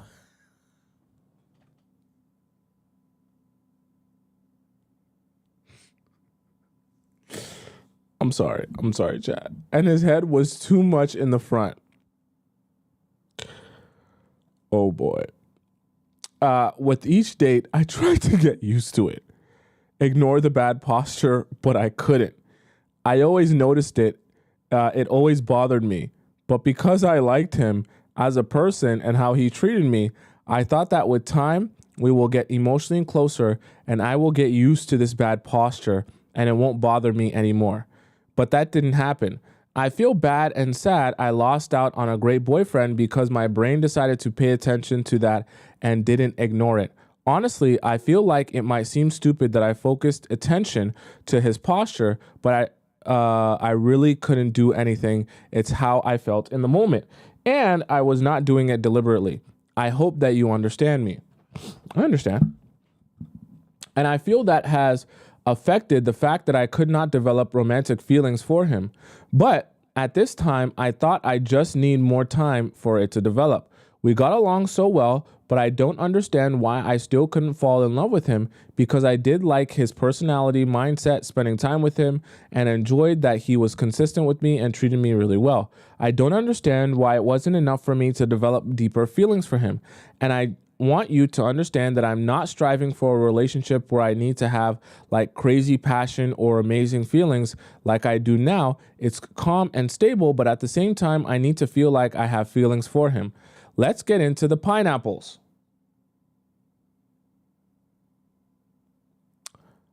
So I was a virgin before him and I wanted to try pineapples because I was curious and was part of the reason why I wanted a boyfriend. So obviously, because he was my boyfriend, I tried it with him. During the pineapples time, I wasn't nervous and was communicating to him openly. However, the whole experience was like I couldn't fully relax and give myself to him. You're a virgin. It's supposed to be a little bit nerve-wracking for you. It was as if I did not desire to be pleasured by him. I wasn't turned on with him. I wasn't getting wet. And it just felt like I didn't want it with him. I also didn't think that I felt an emotional connection with him during. It was just a bland experience, emotionally and physically. It's like I wasn't pineapple desiring him. I think he just thought it's because we are inexperienced and didn't really address it. We only pineapple twice. I guess you're saying he's also a little bit inexperienced? Okay, here's the thing that's concerning me, and I'm going to pause it on what you said here for a second. It's one thing to say, physically it was a little bit awkward for you. You're a virgin. It's not supposed to be, it's not supposed to feel natural to you. Obviously, you're a virgin. And on top of that, you're saying that he has a little bit of inexperience. But when you're telling me that you didn't feel an emotional connection with him, that's a totally different thing. And while you guys were boyfriend and girlfriend, you can be boyfriend and girlfriend with a guy you meet tomorrow. So understand that boyfriend and girlfriend isn't necessarily representative of you and him actually building a deep emotional connection and bond. I just say that to say, if you feel like during a time that's supposed to be intimate that you don't have an emotional connection with him, that should probably ring off alarm bells that maybe you're not as deeply emotionally connected overall in this relationship as you once imagined. Because like I said, being boyfriend and girlfriend doesn't automatically mean you have an emotional connection. And so that is actually what's more concerning to me than the physical attraction. Because believe it or not, you can actually become physically attracted to someone because you're so emotionally connected with them.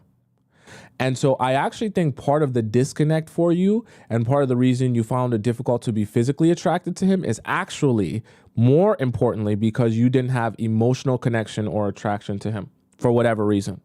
Okay? Because trust me, your mind works with your in between your legs, especially for you as a woman. So if the up here is not working for you, if you don't feel emotionally connected to that man, down here is not really going to work, especially if, he's not on the super attractive side. All right? I can assure you of that. So let's go on here. You said the thing is, even though the pineapples was not that great with him, I didn't really care that I was unsatisfied because I appreciated other aspects of the relationships and things that he did for me. So also remember, things that he does for you is not necessarily representative of having an emotional connection with you. Okay, you and him having an emotional connection with each other. The thing is, my first relationship, this is my first relationship, so I never really felt what it's like being turned on by a guy. Hence why I didn't really mind that I wasn't really turned on by him. It felt like that something was missing in our relationship, that romantic connection, spark, or passion. No, what you're missing is emotional connection, okay? None of this can stem if you don't have emotional connection first, okay? I guess maybe if you're drunk, but that's not really going to be passion, right? It's just going to be horned upness. It felt like we were just existing together and not in sync with each other. So what you're describing here is a lack of emotional connection. That's what you're describing. He was obviously attracted to me, but I wasn't attracted to him to some extent. But I was attracted to him to some extent, but not 100%. I don't understand why it's so difficult. It's like I was in between. Even when we were out in public, I found myself questioning if he is the guy that I want to be with. I know there are clear signs right in front of me that we were incompatible. Sorry, I'm twisting my words here. But I still miss his presence in my life. And I feel like maybe there was something wrong with me that I wasn't drawn to him pineapple-y. He broke up with me. Oh, damn. Okay. Because we both started getting more and more of a negative vibe when spending time together. And after pineapples, I didn't feel closer to him, and more the opposite. It felt like we were withdrawing from each other even more. The pineapple experience with him just wasn't special in my head. He noticed that I wasn't super into him, and he still doesn't. And he said he doesn't see a future with me and thinks that we just don't work as people, and stated he thinks he started losing feelings for me. He also told me he understood that he didn't do it for me in a pineapple way. Okay. I also feel like because I often meet guys and I'm not very outgoing, there is such a low chance of finding a guy with genuine intentions like him again, and it makes me miss him even more. Okay, what you're describing here is not that you want the guy back. What you're describing here is anxiety that you feel like you're not going to be able to find anyone and you're going to die lonely. I want you to know, what's your name here? Eva, okay. I want you to know that anytime you're in a situation, let me find my place here. Okay. Anytime you're in a situation where you feel like you want to talk to a guy again or see a guy again, or you miss him, and your reason for wanting to see him or missing him is because you feel like you're not going to be able to find someone else like him, that's not actually missing the person. What you're scared of is that you won't meet a new person. Because what you're actually saying is, if I had a new guy in my life right now that I was attracted to and I had a good relationship with, I wouldn't miss him at all. And what's actually making me think back to my relationship with him is because I don't step out of my house enough that I feel like I can meet someone else. So you're more scared of being lonely than you actually do miss him. So you're not describing even some sort of emotional connection with him. You're just describing anxiety of dying alone, okay? Which is totally different. That's not actually caring about the person, just to FYI. Now, I kind of lost interest in dating because I know that I will meet men not as good as him, or that I will need to get through several men to meet someone that can live up to the standard. And it just hurts me when men don't live up to my standards. So I am just taking time to myself to reflect. Deep down inside, I know that it is best that we break up. And it only lasted 3 months, and and wasn't dragged for any longer, as I doubt it would get any better than it was. And overall, I'm grateful for this experience because he has shown me how a normal man acts and pursues when he's actually interested. I just want to add another situation that isn't related to pineapples. This situation was already after the pineapples, okay? So he planned to meet his friends. 2 weeks later, we broke up, and it was his guy best friend and his wife. So he picked me up, and on the way, we picked up this guy friend from work.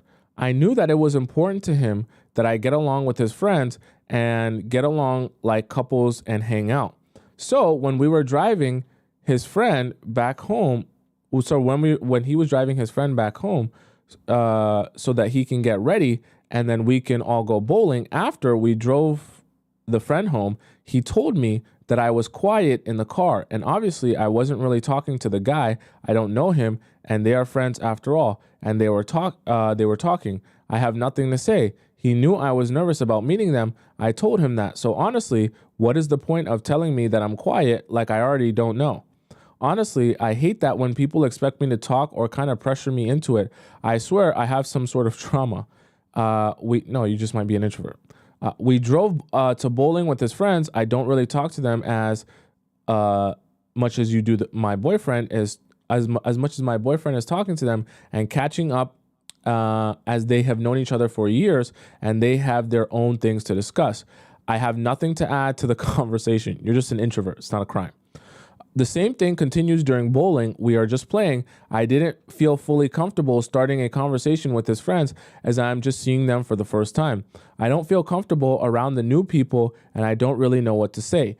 I am that kind of person that can confidently talk to people when I already know them or when they try to include me, but his friends didn't try to talk to me, which made it hard for me. It's just difficult for me, especially the fact that they all know each other and have their own banter, and I'm new to this whole group. It's okay. Like, it's fine, right?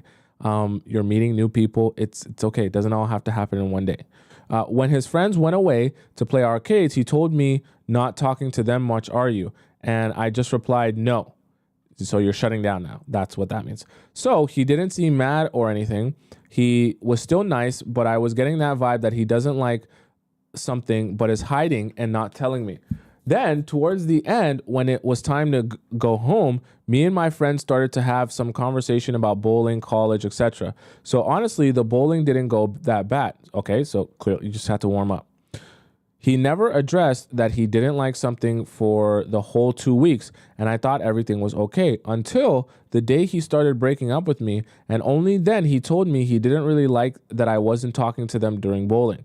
Then I didn't really like him then I did tell him that I need to get time to get used to his friends and it won't be perfect for the first time like he imagined, which is fair, which he said he understood. However, he felt uncomfortable that when he was talking to me during bowling, he wasn't talking to them. And when he was And when he was talking to me, he wasn't talking to his friends. Honestly, it's so weird to me because I really don't mind if he didn't talk to my friends. Even if the guy seems good, there will still be some BS about him, honestly.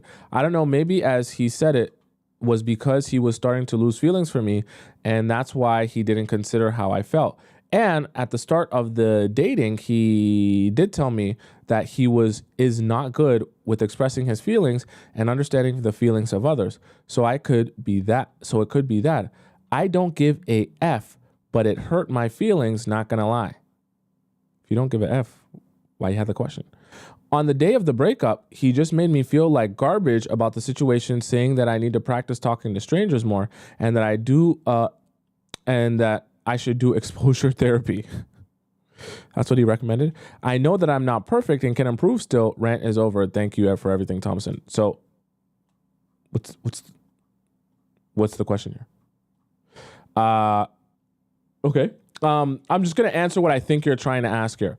So all in all, you have to understand, when dating people, sometimes you're going to date people and you're going to realize you're not compatible. You guys are both young here. Okay. So there's actually a reason why I say, okay, 20 is the limit, right? That because anything younger than that, I'm not going to answer your question, simply because at ages younger than 20, and really when you're just on the younger side, there is still a process to getting to know yourself that you need to do, because when dating people, you're just going to be dating to try to figure out yourself and what you like and what you don't like.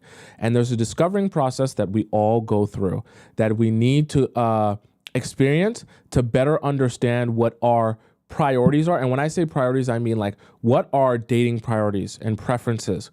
What do we need to have that are necessary and mandatory for us to be in a relationship with someone? And what are things that are not that big of a deal? See, we're all a little bit different in that sense. Of course, we have the basic things like respect. We want to be taken care of. We want to be treated right, stuff like that. But each and every one of us will have like very particular things. You might be someone that's an outgoing person. And so a very important requirement for you might be, hey, I want my partner to also be outgoing, because I'm going to struggle being in a relationship with someone who's very introverted while I'm really outgoing. So these are the type of things that as you grow, you get a better understanding of who you are and self-awareness. And then you also better understand what you need in your relationships. So I just say that, Eva, to help you understand, I think the most that you suffered from here, because you mentioned that you guys only dated for 3 months total.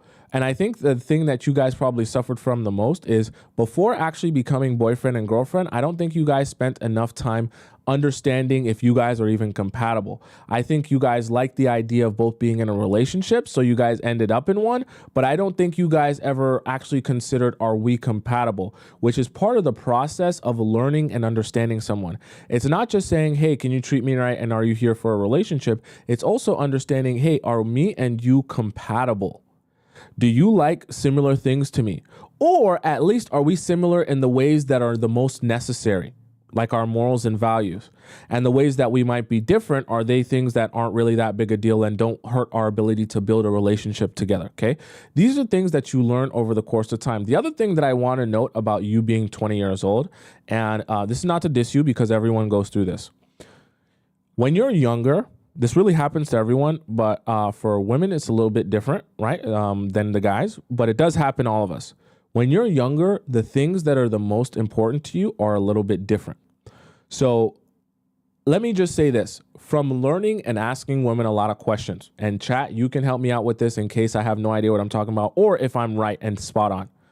When you're younger, the things that you care about and are the most important to you are going to be different than the things that are the most important to you when you're more mature and you've had more dating experience. Why? Because when you're younger, you care more about, is he hot? Is he sexy? Does he turn me on? Does he have a six-pack? Is he super tall? Things like that. And you care less about, can he provide, take care of me, be consistent? Does he make me feel safe? Those things aren't really that important to you when you're younger. Funny enough, as you get older, your priorities actually take a 180 flip. So you actually are willing to sacrifice. Is he super hot? Does he have a 6-pack? Is he 10 foot tall? Does he have a 80-inch long? Things like that. You're willing to sacrifice for, does he make me feel safe? Is he consistent with me? Is he financially stable? Is he intelligent? Can he take care of me and protect and provide, right? And they take a flip on its head. So I just say that to say for you, Eva, I think what you're experiencing now is part of your transitioning. This is going to happen over many years. Part of your transitioning from being, someone who is less experienced in dating and being on the younger side where your priorities are different, and growing into being a full-on woman where your priorities are drastically almost like the opposite.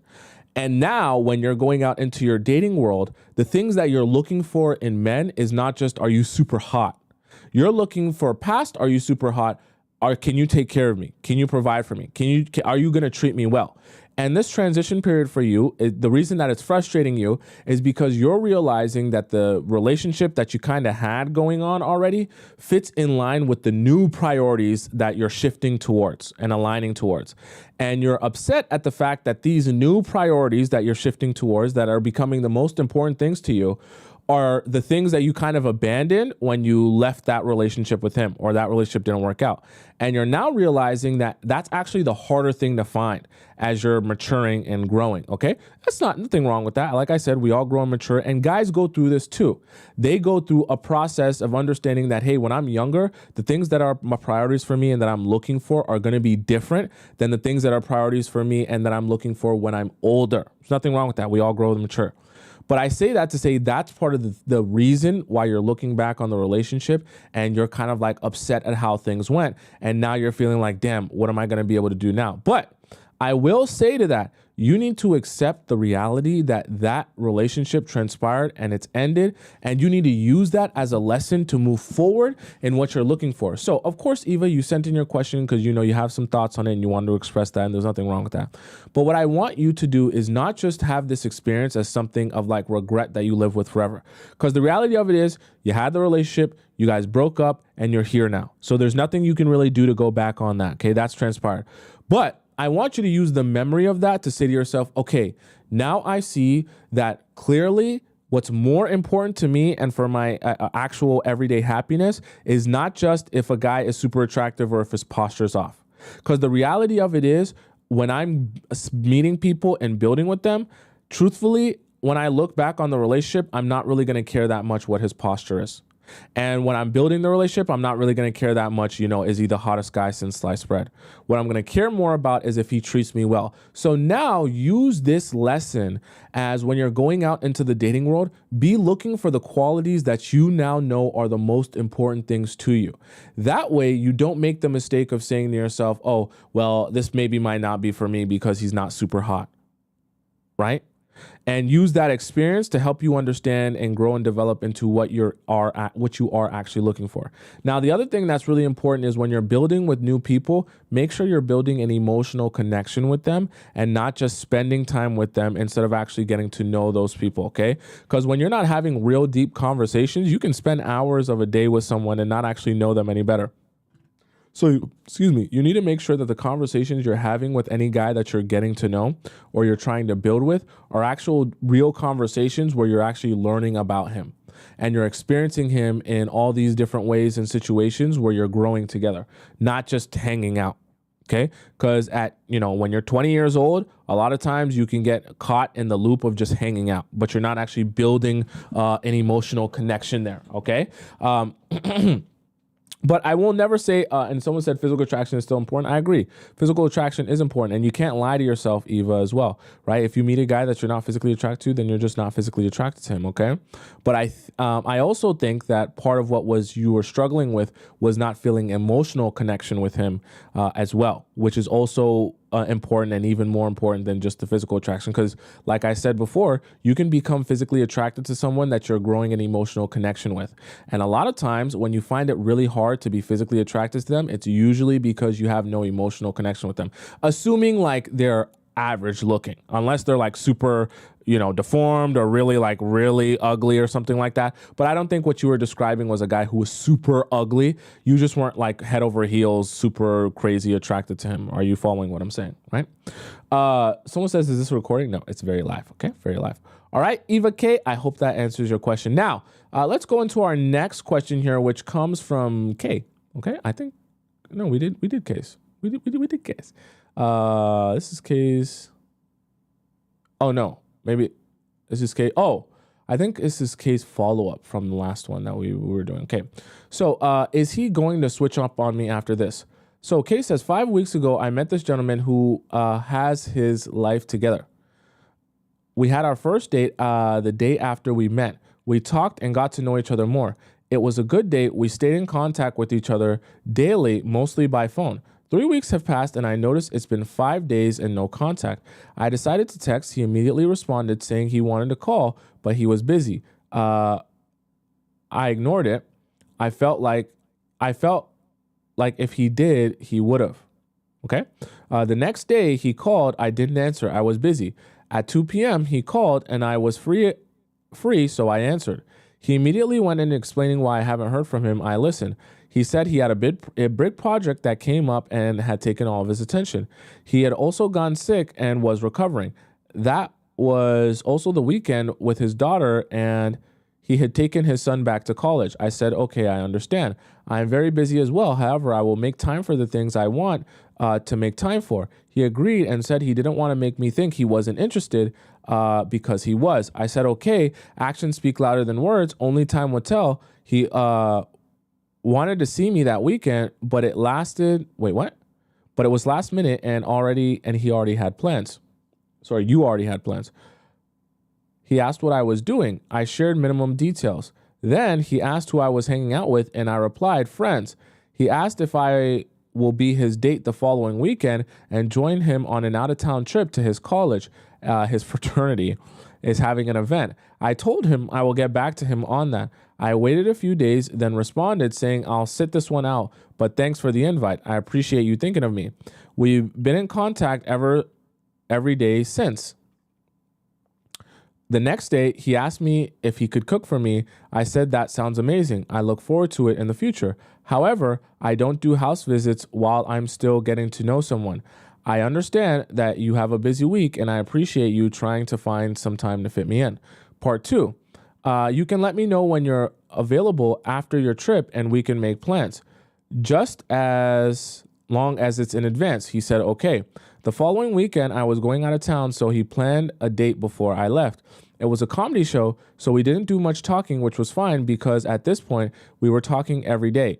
You mean every day over the phone? When it was time to pay for the food, he handed me his American Express Platinum card. Oh, yeah, that's that big boy card. I'm about to cop me one of those. Don't you worry, Chad. I'm copping me one of those very soon. Metal card while he went to the bar to get drinks. I thought it was a flex. Yeah, he did flex. When you pull out that American Express sheet, that Platinum Express sheet, that he flexing. He flexing. It's okay. It's okay. It's a little light, low flex. He got his miles going on and everything like that. I thought it was a flex. He is a director of marketing of a marketing company, so maybe not. No, it was a flex. Okay, it's a flex. That evening, we had our, for those of you guys know, American Express Platinum card, it's a flex, okay? The next day, I decided to ask him if he was available to drop me off and pick me up from the airport. He said yes. He actually ended up sending me an Uber, but he kept his word. He also asked if I could stay over. I asked, are there any underlying expectations? He said no, and I said okay. We chatted a little bit, and he asked me about my trip. You be taking a lot of trips. I told him, then we began to make out. What? Did we miss like a portion? What? You were... You got in the Uber. He sent you the Uber. He was like, you want to stay over? You were like, oh, yeah, you're not expecting anything, right? You came over. You chatted about your trip.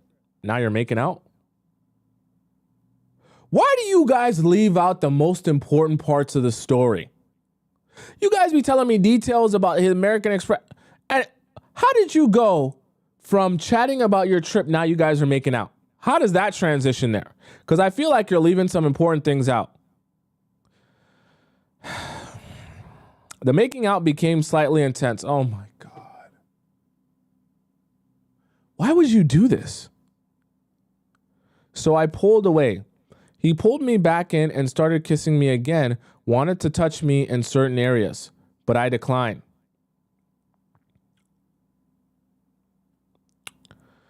And then I just said, I'm not ready for that, and he respected it. Other than kissing, nothing happened. But I'm wondering if he will switch up on me because I said no. I'm not going to give in until I know I have him emotionally attached. I must admit, I immediately wanted to text him the next morning and explain why I said no. Add to let him know that I'm attracted to him, but I just wasn't ready. I then thought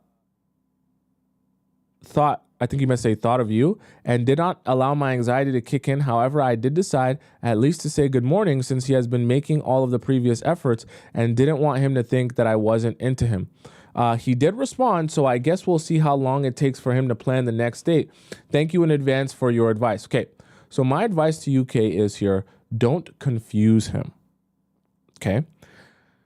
And I know that you just meant it innocently. And look, I know that we all have emotions. I'm not expecting you to be a robot that doesn't feel things or get horned up, I should say. Here's the reality though. When he asked you to come over and you explicitly say, are you expecting anything when I come over? And he says no, then allow that hangout to just be like platonic. You know, not that you guys can't cuddle and stuff like that, but when you start doing a heavy makeout after you just told him no, don't be expecting anything, right? Like when you go out of your way to say you better not be expecting anything with me sleeping over, and then after chit-chatting about your trip, you start making out with him, and then it gets intense, like you're sending him mixed signals there. You understand what I'm saying? And obviously, like you also have to allow men, like they're smart enough to read into you guys aren't spending time with each other to twiddle your thumbs. Okay, so if you're going to say that and really take this kind of hard stance, then let your time spent together be like more like, okay, like we're just building with each other. Especially if that's the first time that you come over to his house and you stay over and you want to like set an expectation here, then do that. Don't put yourself in a situation, first of all, where you can fall prey to temptation, but also in a situation that's a little bit frustrating and confusing for him, where you guys are making out and maybe he's thinking, okay, so maybe she's decided that we're going to do the thing. And then you're like, oh no, actually, never mind. Right? All I'm saying is whatever you choose to do, just stand by that. Don't confuse men, because part of why they might pull away is because you're just not being a consistent person. This is not to, throw hate on you or shade on you or anything, Kay. I just want you to understand that men are also humans too. And if he's willing to abide by your boundaries and be respectful of that, that's perfectly okay. But you also have to understand that like it is confusing and a little bit frustrating if you say one thing and then you do another. And sometimes that frustration can lead men to just say, okay, forget it. If you're going to stand on business and you're going to be about, hey, you better not be expecting this and better not be expecting that, don't even entertain anything in that area or in that family there. Okay. And if you're going to say to yourself, oh, I get horned up too, and I might make out with you and it might get intense and don't even bother saying any of that stuff beforehand. That's all I ask of any of you, okay? If you're gonna, be big and bad and say, we not doing this, I'm not sleeping with you, I'm not like the other girls, I'm not gonna spread my legs wide open, you better stand on everything you just said and more. Don't go on a whole spiel about how you ain't doing this and ain't doing that, and then you fold. Don't do that. You'll get no respect from men. And if you know that you can't stand by your words, if you're going to say that, then just don't bother saying anything. Okay? If you know you're going to fold when you get horned up or you get some wine in you, just don't bother saying anything. Because it honestly is better for you to just not say anything and do it than it is for you to say that you're not going to do it and then fold. Because it shows men that you don't mean what you say when you actually say it. And you don't want your relationship to become where guys don't take you seriously when you say something is a boundary or you say you're not going to do something. You need to have men very aware that if you say no to something beforehand, it's going to be a no later. It's going to be a no 2 hours from now. It's going to be a no 3 hours from now. That way, when you start setting boundaries, they know it's a boundary and nothing else. Not a boundary that I can cross, not a boundary that I can massage my way around, not a boundary that I can, get you to go backwards on. No, it's just a boundary. Very simple. Okay? So don't confuse guys by doing this. So, Kay, you need to decide, which one are you? Do you get horned up and you can't control yourself? If that's the case, don't be doing this whole speech about what is your expectations. I'm saying no to this. I'm saying no to that. If you know that you're going to fall victim to temptation, if you know that you're not into this and you really want to set the expectation straight and you're going to say this ahead of time, then set that expectation, but then don't break on that. Okay? Right? Don't break on that. Don't fold on that whatsoever. Obviously, there's nothing wrong with showing him affection. And obviously, there's nothing wrong with kissing him. But see, this is where you have to get very careful because there's a lot of gateway drugs when it comes to intimacy, because you can say we're not going to do this, but then you can also be like, damn, if I start kissing him while we're in the house, then kissing can very easily lead to making out, which can lead to tongue kissing. I love tongue kissing. And if he's a good kisser, now you're horned up.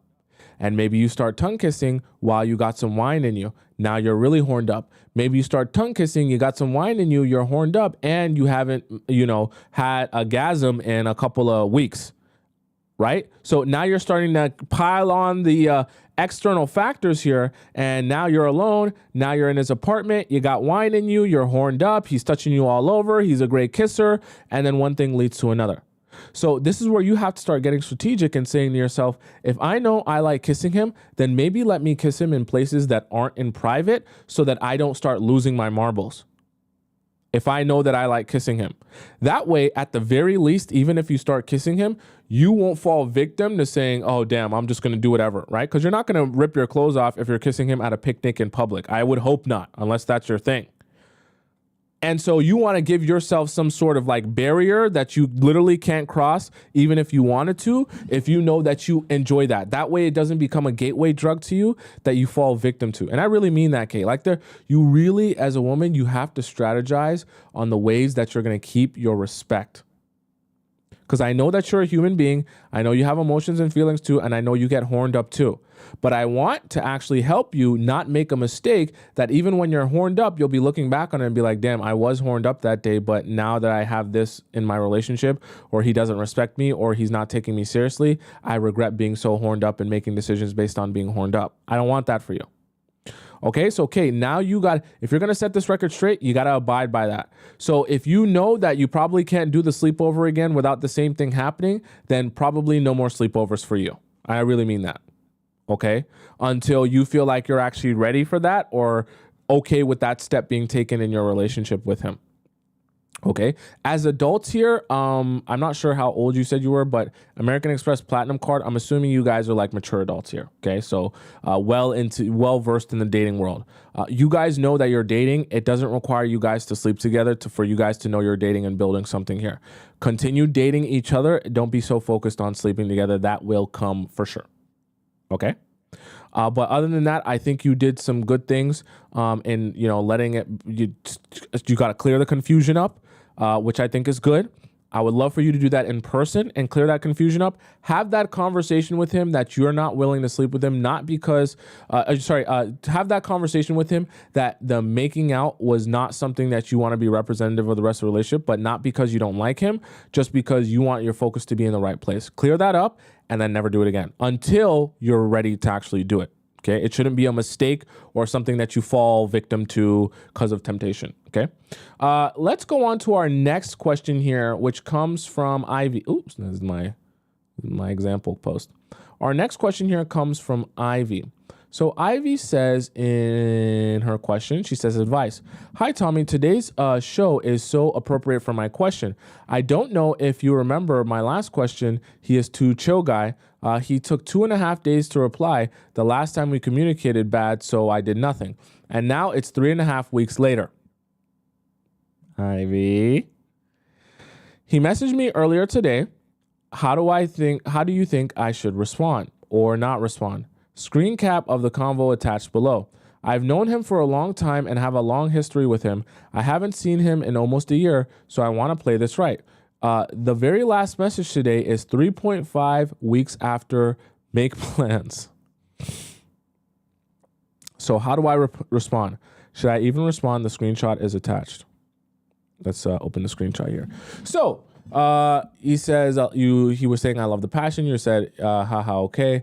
I'm excited too to see you. Me too. You said, if you're too busy, let me know. I need to plan my weekend, but I love to talk to you. So then you sent that message, and that was 3.5 weeks ago. He then sends you a message on August 31st. Hey, beautiful, make plans just in case. Hola, babe, how are you? How was this weekend?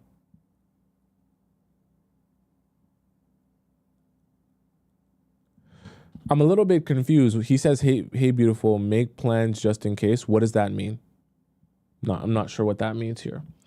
But assuming everything else in your message, like he messaged you 3.5 weeks after, just let it go. I'm not really sure what's going on here. Like why is the gap here? Did you not respond to this? Because what does he mean, make plans just in case? But anyways, if it's 3.5 weeks that you guys weren't talking, and he's just kind of popping up after 3.5 weeks, I just don't think there's anything left there. I like to give you guys a hard and fast rule. If you're chit-chatting with a guy and in over 2 weeks you guys don't have any conversation, like honestly, just let it go. That honestly goes for all of you, because sure, let's just say a couple days you can be busy and not be able to text or message or reach out or whatever. Even a week, let's even give some guys, okay, you got this going on, that going on, and your life was just really busy. But after 2 weeks, there's no amount of busyness that they couldn't send you a single message. They couldn't reply to something. They couldn't open their phone. They couldn't call you. They couldn't ask you about nothing. Even if they can't contact you in a whole 2 weeks, I'm sorry. That guy's just not interested. I'm telling you this from a guy's perspective. 2 weeks, no message, no nothing. Their interest in you is little to none. So Ivy, in this case for you, and what you're going through, even though he wants to see you this weekend, I just don't think there's enough interest there for you to really like. I'm not denying that he might honestly want to see you this weekend, but you can only go in a hamster wheel for so long. Like, what's going to happen? You see him this weekend, and then what? After you see him this weekend, it's another 2 weeks. Like, what are you supposed to do with that? The reality of it is, if a guy was interested in you, like for real, to build with you, he would, message you more frequently than this, or at least like the plans. Even if it was 2 weeks in between you guys actually going out on the date, he wouldn't wait 3.5 weeks just to plan with you the next plan. Because what was he doing in this whole 3.5 weeks? On dating apps? Going on dates with other people? Seeing other people? So that should just tell you you're not that big of a priority to him. If 3.5 weeks can go by and he doesn't even feel the need to message you or whatever. Part of also the reason why I tell you guys to just avoid dating apps, because some of the guys that you meet on dating apps could be serial swipers. What I mean by serial swipers is they're just addicted to the dopamine of swiping and matching people. And they don't actually even care to build relationships with them. They just want to swipe, match, and message. And they don't even want to, actually see those people or build relationships with them. They just want to keep swiping and keep matching and keep messaging. That's the dopamine hit for them. And so some of them, they talk to you for a bit, then they go back to someone else, and then it's just so pointless. Ivy, I think you're better than this, and I don't think you should be waiting 3.5 weeks for a guy to make plans with you. All right. Okay. All right, chat. That's the show for today. If you guys have any questions for me that you want to be answered about your relationship, feel free to ask it in our premium relationship advice section. You just hop right into my TikTok bio or my link in my description and ask your premium relationship advice question. Just add your username and the title of your question. And for those of you who want to ask me a private question, you can also do that, link in my bio or on TikTok, or link in the description where it says private question. You fill out the form and I answer your question and nobody else sees it. Okay, so you got multiple options there. For those of you who want to follow me on Instagram because you want to see everything I'm doing all times of the day, my Instagram is Tomisin_tub, right on the top left corner of the screen, and it's right on the bottom right as well if you want to follow me on Instagram and get a little bit closer to me on a personal level. For those of you who are on TikTok and you want to rewatch the show because you missed parts of the show and you want or you want to see more or other live shows that I've done, just type in my name on YouTube. It's Tomisin Atobatele. You type it in on YouTube, go to my live section. You'll be able to see this live stream along with every other live stream I've ever done since the beginning of time. And the best part is you'll have the YouTube and the TikTok live chat embedded in the video, so you won't miss a second of conversation that I have there, okay?